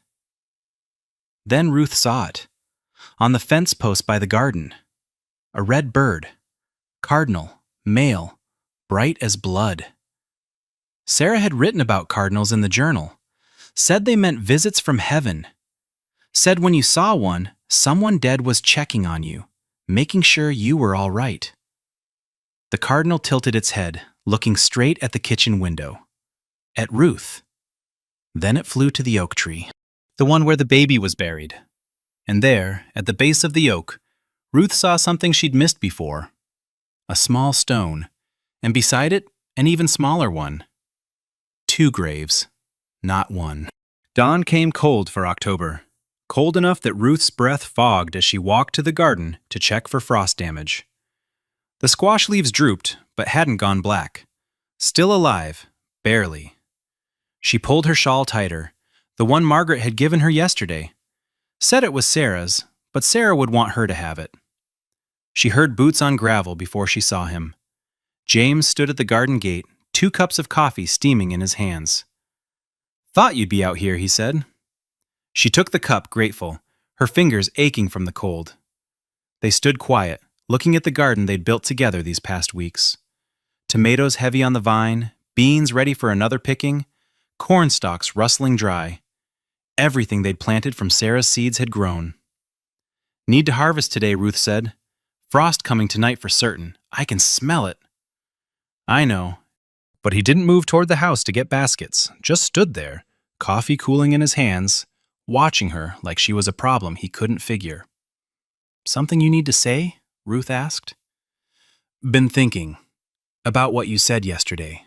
About belonging." Ruth's stomach tightened. Here it came. The reasons she couldn't stay after all. Too complicated. Too soon after Sarah. Too much like trying to replace what couldn't be replaced. "I've been unfair," James said. "Keeping you at arm's length but expecting you to care for my children like they're yours." "They're not mine." "No, but they could be." The words hung between them in the cold morning air. Ruth set her coffee cup on the fence post, needing her hands free. They trembled anyway, and not from cold. "What are you saying, James?" He turned to face her full on. His face looked older in the early light, lines carved deep around his eyes and mouth. "I'm saying, Sarah's gone 7 months now. Children need a mother, legal and proper, not hired help. Not someone who might leave when her sister gets sick or better offer comes along." "That's why? For the children?" "That's part why." "And the other part?" James set his own cup down, took a step closer. Ruth could smell wood smoke on his clothes, coffee on his breath, the soap he'd used to shave. "Other part is, I can't sleep for worrying you'll leave. Can't focus on work for watching you with them. Can't—" He stopped, jaw working. "I dream about you." "James." "Not those kinds of dreams. Dreams where you're gone. Where I come in from the field and you're not at the stove. Where the children call for you and you don't answer. Wake up with my chest tight as a closed fist." Ruth's throat closed up. She'd had the same dreams, but opposite, where James told her to go, where the children turned away, where she stood at the train station with her ugly carpet bag pulled from the pond. "I'm not Sarah," Ruth said. "I know that. Won't ever be pretty like her. Won't ever be—" James's hand came up, work-rough fingers touching her cheek. First time he'd touched her deliberate, with intention. "You think I care about Pretty? Pretty died on me. Pretty left 3 children crying in the night. Pretty's in the ground by that oak tree." His thumb traced her cheekbone, gentle as he was with Emma when she was scared. "You're here. You stayed through Emma's fever, stayed when I was harsh, stayed when you had every reason to go. That's worth more than Pretty." Ruth couldn't move. His hand warm on her face, his eyes steady on hers. Brown eyes, she noticed. Dark brown with flecks of green. "I'm asking wrong," James said. He dropped his hand, stepped back. reached into his pocket and pulled out a small velvet box, worn at the corners. This was my mother's ring. Sarah wore it, but at the end, she gave it back. Said to give it to the next one. Said I'd know when. She knew? She knew I couldn't raise them alone. Knew I'd need someone. He opened the box. Simple gold band, worn thin in places from years of wearing. Nothing fancy. A working woman's ring. Ruth Brennan, will you marry me? Not for love, maybe, not yet, but for lasting, for the children and for us, for building something from what's broken? Ruth looked at the ring, at James's face, so careful and scared both, at the house where she could see Margaret at the kitchen window, trying to pretend she wasn't watching, at the garden they'd planted in dead ground that was now heavy with harvest. I need to know something first, Ruth said. What? If I say yes, am I wife or mother? Can't be both, but not neither. Children need to know what I am to them. James closed the ring box, thinking. Their mother's dead. They know that. Can't change it. But you'd be their mama, if that sits right. Different word, different person. Not replacing, just adding on.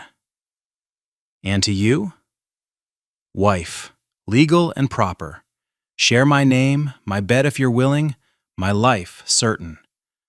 I won't pretend I love you like I loved Sarah. That wouldn't be fair or honest. I'm not asking for that. What are you asking for? Ruth picked up her coffee cup, cold now. Took a sip anyway, buying time to find the right words. Respect. Kindness. The right to be myself, not trying to be her. And... She stopped. What? The chance that maybe, someday, you might love me different. Not like Sarah, but like Ruth. James nodded slow. I can promise the first 3 certain. The last, I think it's already starting. You think? When you tore up that letter yesterday, when you chose us over blood family, something changed. In here, he tapped his chest, like ground thawing after hard freeze. Ruth felt her eyes burn, blinked hard. That's enough, for now. Is that yes? She held out her left hand, watched him slide the ring on. It fit, barely. Would need adjusting, but it stayed. Yes. James let out a breath that fogged in the cold air. His hands shook, putting the ring box back in his pocket. When? Ruth asked. Just as Holcomb rides circuit next Monday. Unless you want something fancier? Church wedding? Monday's fine. Simple is fine. They stood there, officially engaged, not sure what came next. Then the kitchen door banged open hard enough to scare the chickens. Emma flew out in her nightgown, bare feet slapping cold ground. Did you ask her? Did she say yes? Are you getting married? Margaret said you were, but I didn't believe it. Margaret ran after her, trying to look dignified, but failing. Emma, you weren't supposed to. We were supposed to wait. Thomas appeared from the barn where he'd clearly been spying, probably had been the whole time. Well? Margaret demanded, forgetting about dignity entirely. James and Ruth looked at each other. Ruth held up her left hand, the ring catching morning sun. Emma shrieked loud enough to set the rooster crowing, launched herself at Ruth's waist, arms wrapping tight. Margaret followed, more careful, but hugging too. Even Thomas came close, let Ruth pull him in with one arm. You'll be our mama? Emma asked into Ruth's apron. If you'll have me. Every day? Every single day. Forever and ever? Long as the good Lord allows. James stood apart, watching. Ruth reached for him over the children's heads. He took her hand, squeezed once, let go. Breakfast, he said gruff. Then harvest. Frost tonight for certain. They walked to the house together, children chattering like magpies. Emma wanted to know what dress Ruth would wear. Margaret offered her mother's pearl hairpins again, The ones Ruth had worn for the first wedding that didn't happen. Thomas asked if he should polish James's good boots. Normal things. Family things. Almost. But at the kitchen door, James caught Ruth's elbow, leaned close enough she felt his breath on her ear. "Thank you," he whispered. For what? For saying yes when you could have said no, when maybe you should have said no. Ruth turned to answer, but he was already past her, telling Thomas about fixing the barn roof before winter. She touched the ring, still foreign on her finger. Through the window, she saw Sarah's rose bush by the porch, the one she'd pruned to stumps. New green shoots pushed up from the base. Not many, but some. Reaching for sun, despite the coming frost. "Miss Ruth?" Margaret stood in the doorway. "I mean, what should we call you now?" "Ruth's fine until Monday. After that—" "Mama," Emma said firm. "After that, you're Mama." Ruth nodded, throat too tight to speak. Followed them inside to start breakfast. Salt pork and biscuits, same as every day. But James set out Sarah's good plates without being asked. Margaret picked late wildflowers for the table, purple asters from the roadside. Thomas filled the water pitcher full without being reminded. Small changes. Everything changing. Ruth rolled out biscuit dough, adding that tablespoon of sugar like Sarah's recipe said. Behind her, James read from the almanac about frost dates and harvest moon. Children argued gentle about who would stand where at the wedding. Through all the morning noise, Ruth heard something else. Silence where crying used to be. James hadn't cried last night. First night since she'd arrived without those muffled sounds through the wall. She shaped the biscuits, set them in the oven, turned to find James watching her. "Something wrong?" "No, just, you look right there, at my stove, in my kitchen." Sarah looked better. Sarah looked different. You look right. Before Ruth could answer, Emma tugged her skirt. Mama almost, will you teach me to make your biscuits? "They're your mother's recipe." "But you make them. That makes them yours too now." Child logic, simple and true. Ruth smoothed Emma's tangled hair, felt the knot Sarah would never comb out. "After breakfast. We'll make a double batch for the week." "For the wedding week," Emma corrected. Wedding week. Ruth touched the ring again. Real. This was real. She served breakfast, family chattering around her, but through the window she saw movement by the oak tree, by Sarah's grave and the smaller one beside it. That cardinal again. Bright red against brown grass. But now there were two. Male and female, paired. Watching the house. Watching her. Ruth turned away, focused on the living, but couldn't shake the feeling. Sarah checking on them. Making sure Ruth would do right by them. "I'll try," Ruth whispered, too low for anyone to hear. The cardinals tilted their heads like they heard anyway, then flew off together toward the rising sun. But as they flew, Ruth saw something else. A rider approaching on the main road, moving fast. Too fast for good news. "James," she said, "someone's coming." He stood, looked out the window. His face changed, went careful, and closed. "That's Sarah's sister, from San Antonio." Ruth's stomach dropped. Sarah's sister, who hadn't come for the funeral, who hadn't written since, who was riding up now just when things were settling. "Did you write to her?" Ruth asked. "Tell her about us?" James shook his head. "Haven't written to anyone." The rider came closer, a woman in black, sitting straight as a ruler on her horse. "Papa?" Margaret's voice had gone small. "Is that Aunt Catherine?" The rider wasn't Sarah's sister. Tom Henderson reined up hard, his horse lathered white with sweat. "Justice Holcomb's here early," he panted, still in the saddle. "At our place, now. Pa said tell you if you want marrying, better come quick. He's only staying till noon, then heading to Austin." Ruth's hands stilled on the dish towel. Monday was 3 days away. She wasn't ready. Her good dress was still at the bottom of the pond with her carpet bag. The house needed cleaning. The children weren't prepared. "We'll come now," James said. "Now?" Ruth turned to face him. "But I'm not. The children aren't." "Now or next month. He won't be back sooner." Ruth looked down at herself. Work dress stained with breakfast grease, hands rough from lye soap, hair barely pinned from morning chores. This wasn't how she'd pictured it. Not that she'd pictured much, but she thought there'd be time to prepare proper. "Give us an hour," she told Tom. "Tell the justice we'll be there." The boy wheeled his horse around, galloped off, trailing dust. The kitchen erupted. "Your dress!" Margaret ran for the stairs. "I'll get Mama's blue." "No," Ruth said firm. "Not Sarah's clothes." "But you don't have anything nice," Emma said, then clapped both hands over her mouth. "I have my black dress. It's clean. That'll do."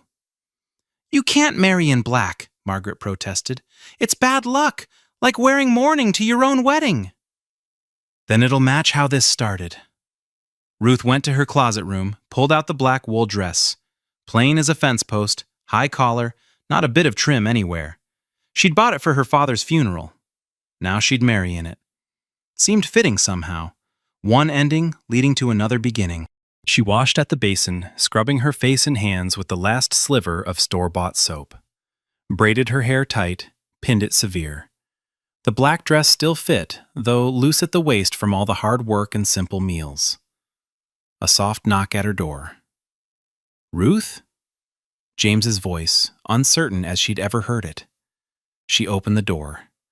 He'd put on his Sunday suit, the one he'd worn to bury Sarah. His hair slicked down with water, beard trimmed neat as he could manage with shaking hands. The suit hung loose on him, too. Grief had whittled them both down. "You look—" He stopped. "I know how I look." "No, you look like yourself. That's good. That's right." Margaret appeared, holding something wrapped in tissue paper. "These were Mama's," she said, unwrapping pearl hairpins, delicate as frost. "She wore them at her wedding. I want you to have them." Ruth's throat closed tight. She took the pins with careful fingers, worked them into her severe braid. They caught the light, the only pretty things about her. "Beautiful," Emma breathed. She wasn't looking at the pins. She was looking at Ruth's face, at the way trying not to cry made her eyes bright, cheeks flushed with emotion. "We should go," James said. They loaded into the wagon. Thomas had brushed the horses until they gleamed, braided their manes with ribbon he'd found somewhere. Emma clutched a handful of late asters and goldenrod from beside the road. Margaret carried Sarah's Bible, marked at 1 Corinthians with a blue ribbon. The ride to Henderson's took 20 minutes. Nobody talked much. James drove steady, Ruth beside him on the bench, trying not to wrinkle her black dress. The children in back, dressed in their Sunday clothes, patched and mended, but clean. The Henderson place came into view. 3 other wagons already there. The Millers, the Brennans from Down Valley, the Schmidts from the German settlement. "Word's out," James said. "Does that bother you?" "No, let them see. Let them know you're ours now." Ours. Not mine. Ours. Mrs. Henderson met them at the door, face unreadable as limestone. "Justice is in the parlor. You certain about this?" "We're certain," James said. They filed in. Justice Holcomb sat behind Henderson's good table, papers spread out, ink pot and pen ready. A thin man, traveled hard, with eyes that had seen too many quick marriages and quicker regrets. "Mr. Hartley, this the bride?" "Ruth Brennan," Ruth said, speaking for herself. The justice studied her. The mourning dress, the work-rough hands, the plain face made plainer by the severe hair. Then looked at the children, Emma already pressed against Ruth's skirt. "You know what you're taking on?" he asked Ruth. "I do." "And you?" to James. "You ready for this again?" James's hand found Ruth's. First time they'd held hands proper. His fingers cold as Winter Creek water, hers steady. "I am." "Then let's proceed. Stand here, both of you." They stood before the table. The neighbors gathered behind them as witnesses. Mrs. Henderson held Emma up so she could see. Margaret and Thomas flanked James and Ruth like small honor guards. "Dearly beloved," Justice Holcomb began, then stopped. "Actually, let's keep this simple. You both know why you're here. This is a marriage of necessity and choice. That right?" "That's right," James said. Ruth nodded. "Miss Brennan, you take this man and his children, for better or worse. Knowing the worse has already been pretty bad." "I do." "Mr. Hartley, you take this woman as wife and mother to your children, promising to treat her with respect and kindness?" "I do." "Rings?" James pulled out the gold band already on Ruth's finger from this morning. Slid it off, then back on again. Official now. "By the power vested in me by the state of Texas, you're married. Kiss her if you're inclined." James turned to Ruth. She saw his uncertainty. Too many people watching, too much history between them and this moment. She raised up on her toes, pressed her lips quick to his cheek. Enough to seal it, not enough to promise what wasn't there yet. "Sign here," the justice said. Ruth wrote her name for the last time as Brennan. Her hand shook a little. James signed after, his hand steadier.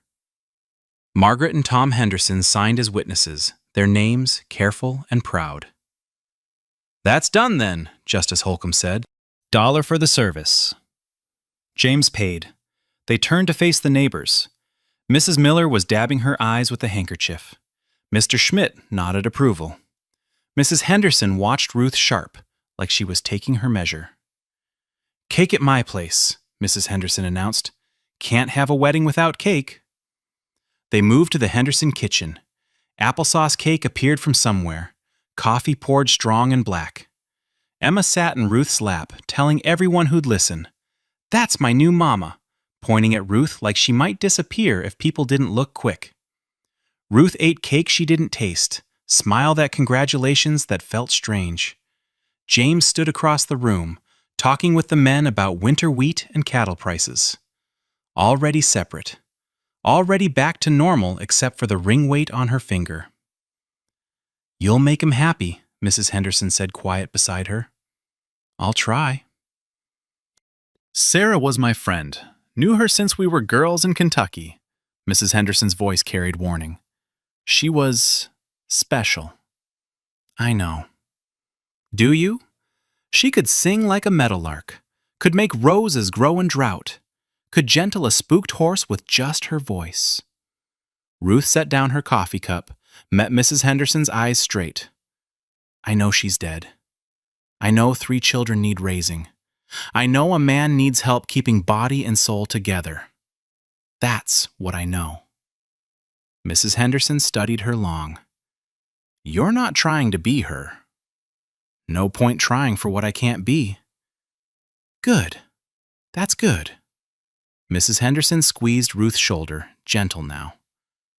"Sarah told me once, near the end, she wasn't afraid of dying, just afraid of leaving them alone. Now they're not alone." The party wound down as the sun got high. Chores waited. Animals needed tending. They loaded back in the wagon, the Hendersons waving from their porch. The ride home felt different. Ruth was Mrs. Hartley now. These were her children. Legal. This was her husband beside her. "You sorry?" James asked sudden. "About what?"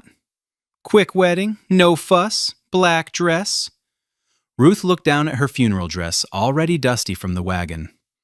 "Dress doesn't make the marriage." "No, but women like nice things for weddings." "I'm not most women." "No," James agreed. "You're not." They pulled into their ranch as the sun hit noon. The house looked different somehow. Not better or worse, just hers now. Her responsibility. Her home. "Chores," James said, same as always. They scattered to regular work. Ruth started dinner, Margaret fed chickens, Thomas helped James with the horses, Emma set the table using Sarah's good dishes without asking permission. Normal day. Except Ruth was married now. Except the children called her mama when they wanted something. Except James would expect... what? Tonight? In Sarah's bed? Dinner was quiet. Everyone tired from the excitement and the emotion. Emma fell asleep in her chair, face nearly in her plate. James carried her up. Margaret and Thomas followed without protest about early bedtime. Ruth cleaned the kitchen alone, listened to the house settle around her, waiting for James to come back down, to say something about tonight, about their wedding night. He didn't come down. She finished dishes, banked the fire, checked the doors, making sure they were barred proper.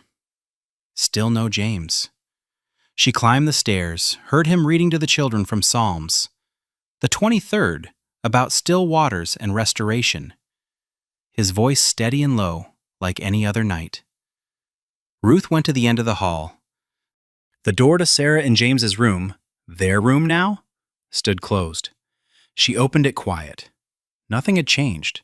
Sarah's brush still on the dresser, with her dark hairs in it. Her blue dress on the peg. The wedding ring quilt smooth and perfect. The pillow on the left side still holding the indent of her head. Ruth backed out. Couldn't sleep there. Not tonight. Maybe not ever. She went back to her closet room, started unbuttoning the black dress. Heard footsteps in the hall. Stopped. Knock on her door. Ruth? Yes? We need to talk. She opened the door. James stood there looking lost as a child. About tonight. I'm sleeping here, Ruth said, in my room. His shoulders dropped. Relief or disappointment? She couldn't read which. That's probably best. For now. For now, Ruth agreed. They stood there, married people not sure how to be married. The children are happy, James said finally. Yes. You did good today, with them, making it seem natural. It is natural, for us. James nodded, turned to go, turned back. Ruth, thank you for staying, for this, for being you. It's my life too now. He reached out, touched her cheek, quick and light as that morning in the garden, then left, footsteps heading downstairs. Not to their bedroom. To his chair by the cold fireplace where he'd sat every night since Sarah died. Ruth closed her door, changed into her nightgown, plain cotton worn soft, lay on the narrow bed that was still hers alone. Married, but alone. Mother, but not wife. Something, but not everything. Through the thin wall she heard Emma cough, once, twice. Not sick, just the leftover rattle from her fever weeks ago. Still, Ruth found herself standing, listening. No more coughing. Her children now, legal and proper. Her family. Her life. She touched the wedding ring in the dark. Still foreign, still strange, but real. Tomorrow she'd move some of her things to the big bedroom, not to sleep there, but to make it theirs instead of Sarah's. Take down the blue dress, pack away the brush, put her own brush there, plain backed wood without silver or pearl. Small changes leading to bigger ones. For now she lay still, listening to her family sleep. Her family. The words sat strange in her mind, like new shoes that needed breaking in. Outside wind picked up. That frost James predicted. She should have covered the tomatoes. Too late now. But there would be other seasons, other plantings. Time to get it right. She was Ruth Hartley now. The sound of it in her mind like a bell she was learning to ring. Tomorrow, she'd start learning how to be that person. How to be wife and mother both. Tonight, she was just Ruth, lying in the dark, wearing an old wedding ring, listening for children who might need her. And somewhere in the house, her husband sat alone, probably thinking of another woman, another wedding, another life. But that was all right. They had time. Seasons of time. The house creaked, settling for night. Ruth closed her eyes, touched the ring once more, then heard it. Footsteps on the stairs. Slow, heavy, coming toward her door. James stopped outside. She heard him breathing, heard his hand touch the door, wood creaking slightly under his palm. Ruth? Barely a whisper. You awake? She sat up, heart beating hard. Yes. Can I come in? Ruth stood, pulled her shawl around her nightgown, opened the door. James stood there in his nightshirt, looking younger somehow. Vulnerable. I can't sleep, he said. Keep thinking about Sarah, about how she'd feel about today, about us. What do you think she'd feel? He was quiet so long, Ruth thought he wouldn't answer. Relief, he said finally. She'd feel relief that we're not alone anymore. Any of us. Ruth reached out, took his hand. Come, sit. Just sit. We don't have to. Just sit. He came in, sat on the edge of her narrow bed. Ruth sat beside him, their hands still linked. Tell me about her, Ruth said. Tell me about when she was well, when she was happy. And he did. Talked until his voice went hoarse. About Sarah's laugh. About how she'd dance in the kitchen when she thought nobody was watching. About how she'd sing to the chickens to make them lay better. Ruth listened, held his hand. Let him grieve proper with someone there. When he finally stopped talking, the clock downstairs chimed 2. I should go, he said. Stay. Just sleep, nothing more. But stay. He lay down on top of the quilt, still in his nightshirt. Ruth lay beside him, on top of the covers too. Not touching except for their hands. They fell asleep like that. Married, but careful. Together, but separate. Starting something that would take seasons to grow. Outside, the first frost of winter settled on the garden, ending some things, starting others. And on the fence post, barely visible in moonlight, 2 cardinals sat side by side, watching, waiting, then flying off together toward tomorrow. Sometimes at church socials or quilting bees, I watch folks lean in when someone tells this story. About Ruth, who thought she wasn't fit for any man. About James, who thought he'd never heal. About 3 children who needed both a mother's love and permission to remember the one they'd lost. We recognize ourselves in every careful gesture, every held-back tear, every moment when choosing to stay feels harder than leaving. My grandmother told me this tale when my husband died, when I thought I'd never smile again. She said love isn't always passion. Sometimes it's just showing up, with ugly dresses and work-rough hands. Making biscuits with someone else's recipe. Learning to be family with people who weren't yours to begin with. We pass this story through Texas towns and beyond because it tells us true things. That second chances don't erase first loves. That broken people can build something whole. That gardens grow best when tended by those who understand that everything beautiful was once just seeds in dead ground, waiting for someone brave enough to believe in next season's harvest. Note: this story is inspired by frontier tales of resilience and redemption created solely for entertainment purposes. It does not condone, encourage, or promote any form of violence or harmful behavior. All characters and events are products of the author's imagination, and any resemblance to real people or events is purely coincidental.